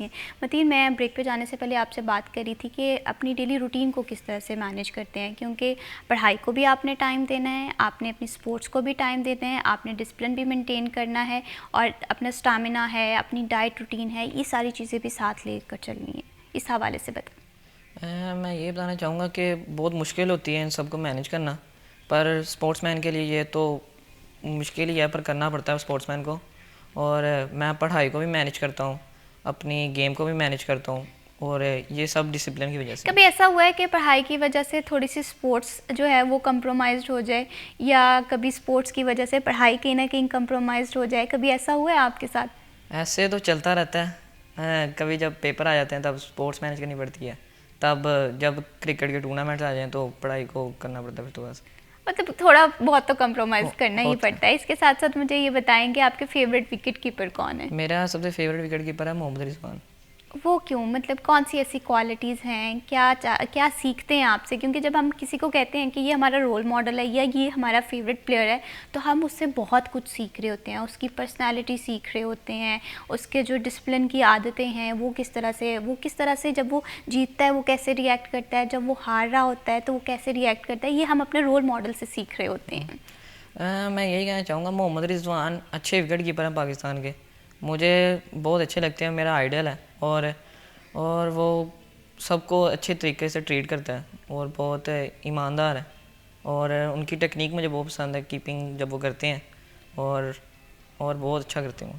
बिल्कुल सही। इसी तरह से रोल मॉडल्स को फॉलो करते हैं ना, तो बहुत सारी चीज़ें जो है हम जहाँ पर प्रॉब्लम्स फेस कर रहे होते हैं, जहाँ पर चीज़ें सीख रहे होते हैं, वहाँ पर नहीं मैनेज हो जाती हैं। इसके साथ साथ डाइट प्लान किस तरह से है, डाइट पे किस तरह से फोकस कर रहे होते हैं? डाइट पे भी इस तरह से फोकस कर रहे हैं कि बस जैसे क्रिकेट खेल रहे हैं उसको मैनेज करते हैं, वैसे ही डाइट को मैनेज करते हैं। बिल्कुल। अगर हम बात करें ना ऐसे टूर्नामेंट्स की, ऐसे अपॉर्चुनिटीज़ की, तो कहते हैं कि ये टूर्नामेंट जो है वो इंसान की शख्सियत साजी के लिए बहुत ज़्यादा ज़रूरी होते हैं, कैरेक्टर बिल्डिंग के लिए बहुत ज़्यादा ज़रूरी होते हैं। बहुत सारी चीज़ें हम सराउंडिंग से सीख रहे होते हैं। जब हम स्कूल में जाते हैं तो हम देखते हैं कि वक्त की पाबंदी कैसे करना है। जब हम टूर्नामेंट में जाते हैं वहाँ पर हम मुख्तलिफ़ टीमों से मिल रहे होते हैं, टीम से मिलते हैं, स्पोर्ट्समैन स्पिरिट जो है वो सीखते हैं। आपने सबसे बड़ी और अहम चीज़ इस टूर्नामेंट से क्या सीखी? मैंने इस टूर्नामेंट से सबसे बड़ी और अहम चीज़ यही सीखी है कि सबकी मदद होना बहुत ज़रूरी है, स्पोर्ट्समैनशिप। और अगर कोई प्लेयर ऐसा हो कि वो अकेला ही लगा तो ऐसे कामयाबी हासिल नहीं हो सकती, सबकी ज़रूरत होनी चाहिए। आपने अपने फेवरेट क्रिकेटर के बारे में बताया कि आपके जो बाबा हैं वो आपके फेवरेट क्रिकेटर हैं। इसके साथ साथ अगर हम पाकिस्तानी क्रिकेट टीम में देखें तो आपके फेवरेट प्लेयर कौन? मेरे सबसे फेवरेट प्लेयर बाबर आजम है, ओनली वन। ये मैं इसके पीछे ना मैं राज जानना चाहती हूँ। किसी से भी पूछ लें कि आपका फेवरेट प्लेयर कौन है, वो कहते हैं कि बाबर आजम हमारे फेवरेट प्लेयर हैं। बाबर आजम से क्या इंस्पिरेशंस लेते हैं? बाबर आजम से यही इंस्पिरेशन है कि उसने सर ने हार्ड वर्क बहुत किया उन्होंने। उनसे यही सीखने को मिलता है कि आपने नेवर गिव अप, हार नहीं माननी आपने जहाँ पर लगे हैं आपने लगे रहना वहाँ पर बस। पिछले दिनों तो बाबर जो है वो आउट ऑफ फॉर्म भी रहे। हमने देखा कि वो बहुत कम स्कोर पे आउट होते हुए भी दिखाई दिए। फ़ैन काफ़ी मायूस भी थे। बहुत सारे ऐसे फैंस भी हमने देखे जो कह रहे थे कि नहीं, अब बाबर हमारा फेवरेट प्लेयर नहीं रहा। लेकिन एक प्लेयर के साथ स्टिक रहना, एक इंसान को रोल मॉडल बनाना, ये थोड़ा डिफ़िकल्ट नहीं है, ख़ास करके जब वो प्लेयर जो है वो थोड़ा सा लो साउंड कर रहा हो, लो फील कर रहा हो, स्कोर उस तरह से इंगेज ना कर पा रहा हो, और जब सिचुएशन ऐसी हो कि आपने पाकिस्तानी टीम को मैच जितवाना है। ऐसे होता है, हर प्लेयर के अप्स एंड डाउन्स आते हैं, ऊंच नीच होती है हर प्लेयर के साथ। कभी वो जल्दी आउट हो रहा है, कभी वो ज़्यादा रन बना रहा है, ऐसे तो चलता रहता है। असली फ़ैन वही है जो उनको हर मामले में उनको सपोर्ट करे। कभी वो अच्छा नहीं करे तब भी सपोर्ट करे, और जब वो अच्छा करें तब भी सपोर्ट करे। आपके लिए, अगर आप कब से क्रिकेट खेल रहे हैं, आपने मुझे बताया कि काफ़ी अर्सा हो गया आपको क्रिकेट खेलते हुए, तो अब तक की जर्नी में सबसे डिफ़िकल्ट मोमेंट आपके लिए क्या रहा है? जैसे बाहैसियत आपने टीम बताया कि हमारा सेमीफाइनल जो है वो बड़ा टफ़ रहा है, उसमें स्कोर हम लोगों को चाहिए था। बीइंग अ प्लेयर, आपके जर्नी में सबसे टफ़ मोमेंट क्या रहा? मेरी जर्नी में सबसे टफ़ मोमेंट यही रहा है कि क्रिकेट में कभी परफॉर्म नहीं हुआ। मेरे से ऐसा हुआ कि कभी परफॉर्म नहीं हुआ और मुझे उसका बहुत नुकसान उठाना पड़ा। और यही कि फिर मैंने हार नहीं मानी और मैं आगे तक चलता रहा, उसको करता रहा, प्रैक्टिस करता रहा डिसिप्लिन के साथ, और ऐसे चलता रहता है, ऐसे होता रहता है। कभी ऐसा, बिल्कुल ऐसा होता है कि आप हमेशा अपने 100% नहीं दे पाते। समटाइम सिचुएशन ऐसी हो जाती है, समटाइम इंसान आउट ऑफ फॉर्म होता है। लेकिन जब आप उस फेज से गुजर रहे थे कि आपको लग रहा था कि you are trying to give 100%, लेकिन 100% नहीं दे हो रहा, तो उस टाइम आपने सोचा कि now it's time to give up. तो जब आप ऐसा सोच रहे होते हैं, आपकी सराउंडिंग में बहुत सारे ऐसे लोग होते हैं जो आपको पुशअप कर रहे होते हैं, जो आपको मोटिवेट कर रहे होते हैं, तो आपकी सराउंडिंग में वो लोग कौन थे? मेरी सराउंडिंग में वो मेरी फैमिली है। मेरा भाई, मेरी मम्मा और मेरी सिस्टर मुझे बहुत सपोर्ट करते हैं, मुझे समझाते हैं। मेरे बाबा भी मुझे समझाते हैं आपकी कहाँ पर ये गलती है, आपने इसको अच्छा करना है। और मेरे सराउंडिंग में यही मेरी फैमिली है मुझे जो बहुत ज़्यादा सपोर्ट करती है। मतीन, आप उन यंगस्टर्स को क्या मैसेज देना चाहते हैं जो एक्स्ट्रा कुरिकुलम एक्टिविटीज़ में इंटरेस्ट तो रखते हैं लेकिन अपना टाइम मैनेज नहीं कर पाते, अपनी मसरूफियात को एक साइड पे नहीं रख पाते हैं, अपने कंफर्ट जोन से बाहर नहीं निकल रहे होते? मैं उनको यही मैसेज देना चाहूँगा कि अपने कंफर्ट जोन से तो बाहर निकलना पड़ता है, और यही कि डिसिप्लिन बहुत ज़रूरी है। डिसिप्लिन अगर उनकी ज़िंदगी में है ना तो वो कुछ भी कर सकते हैं।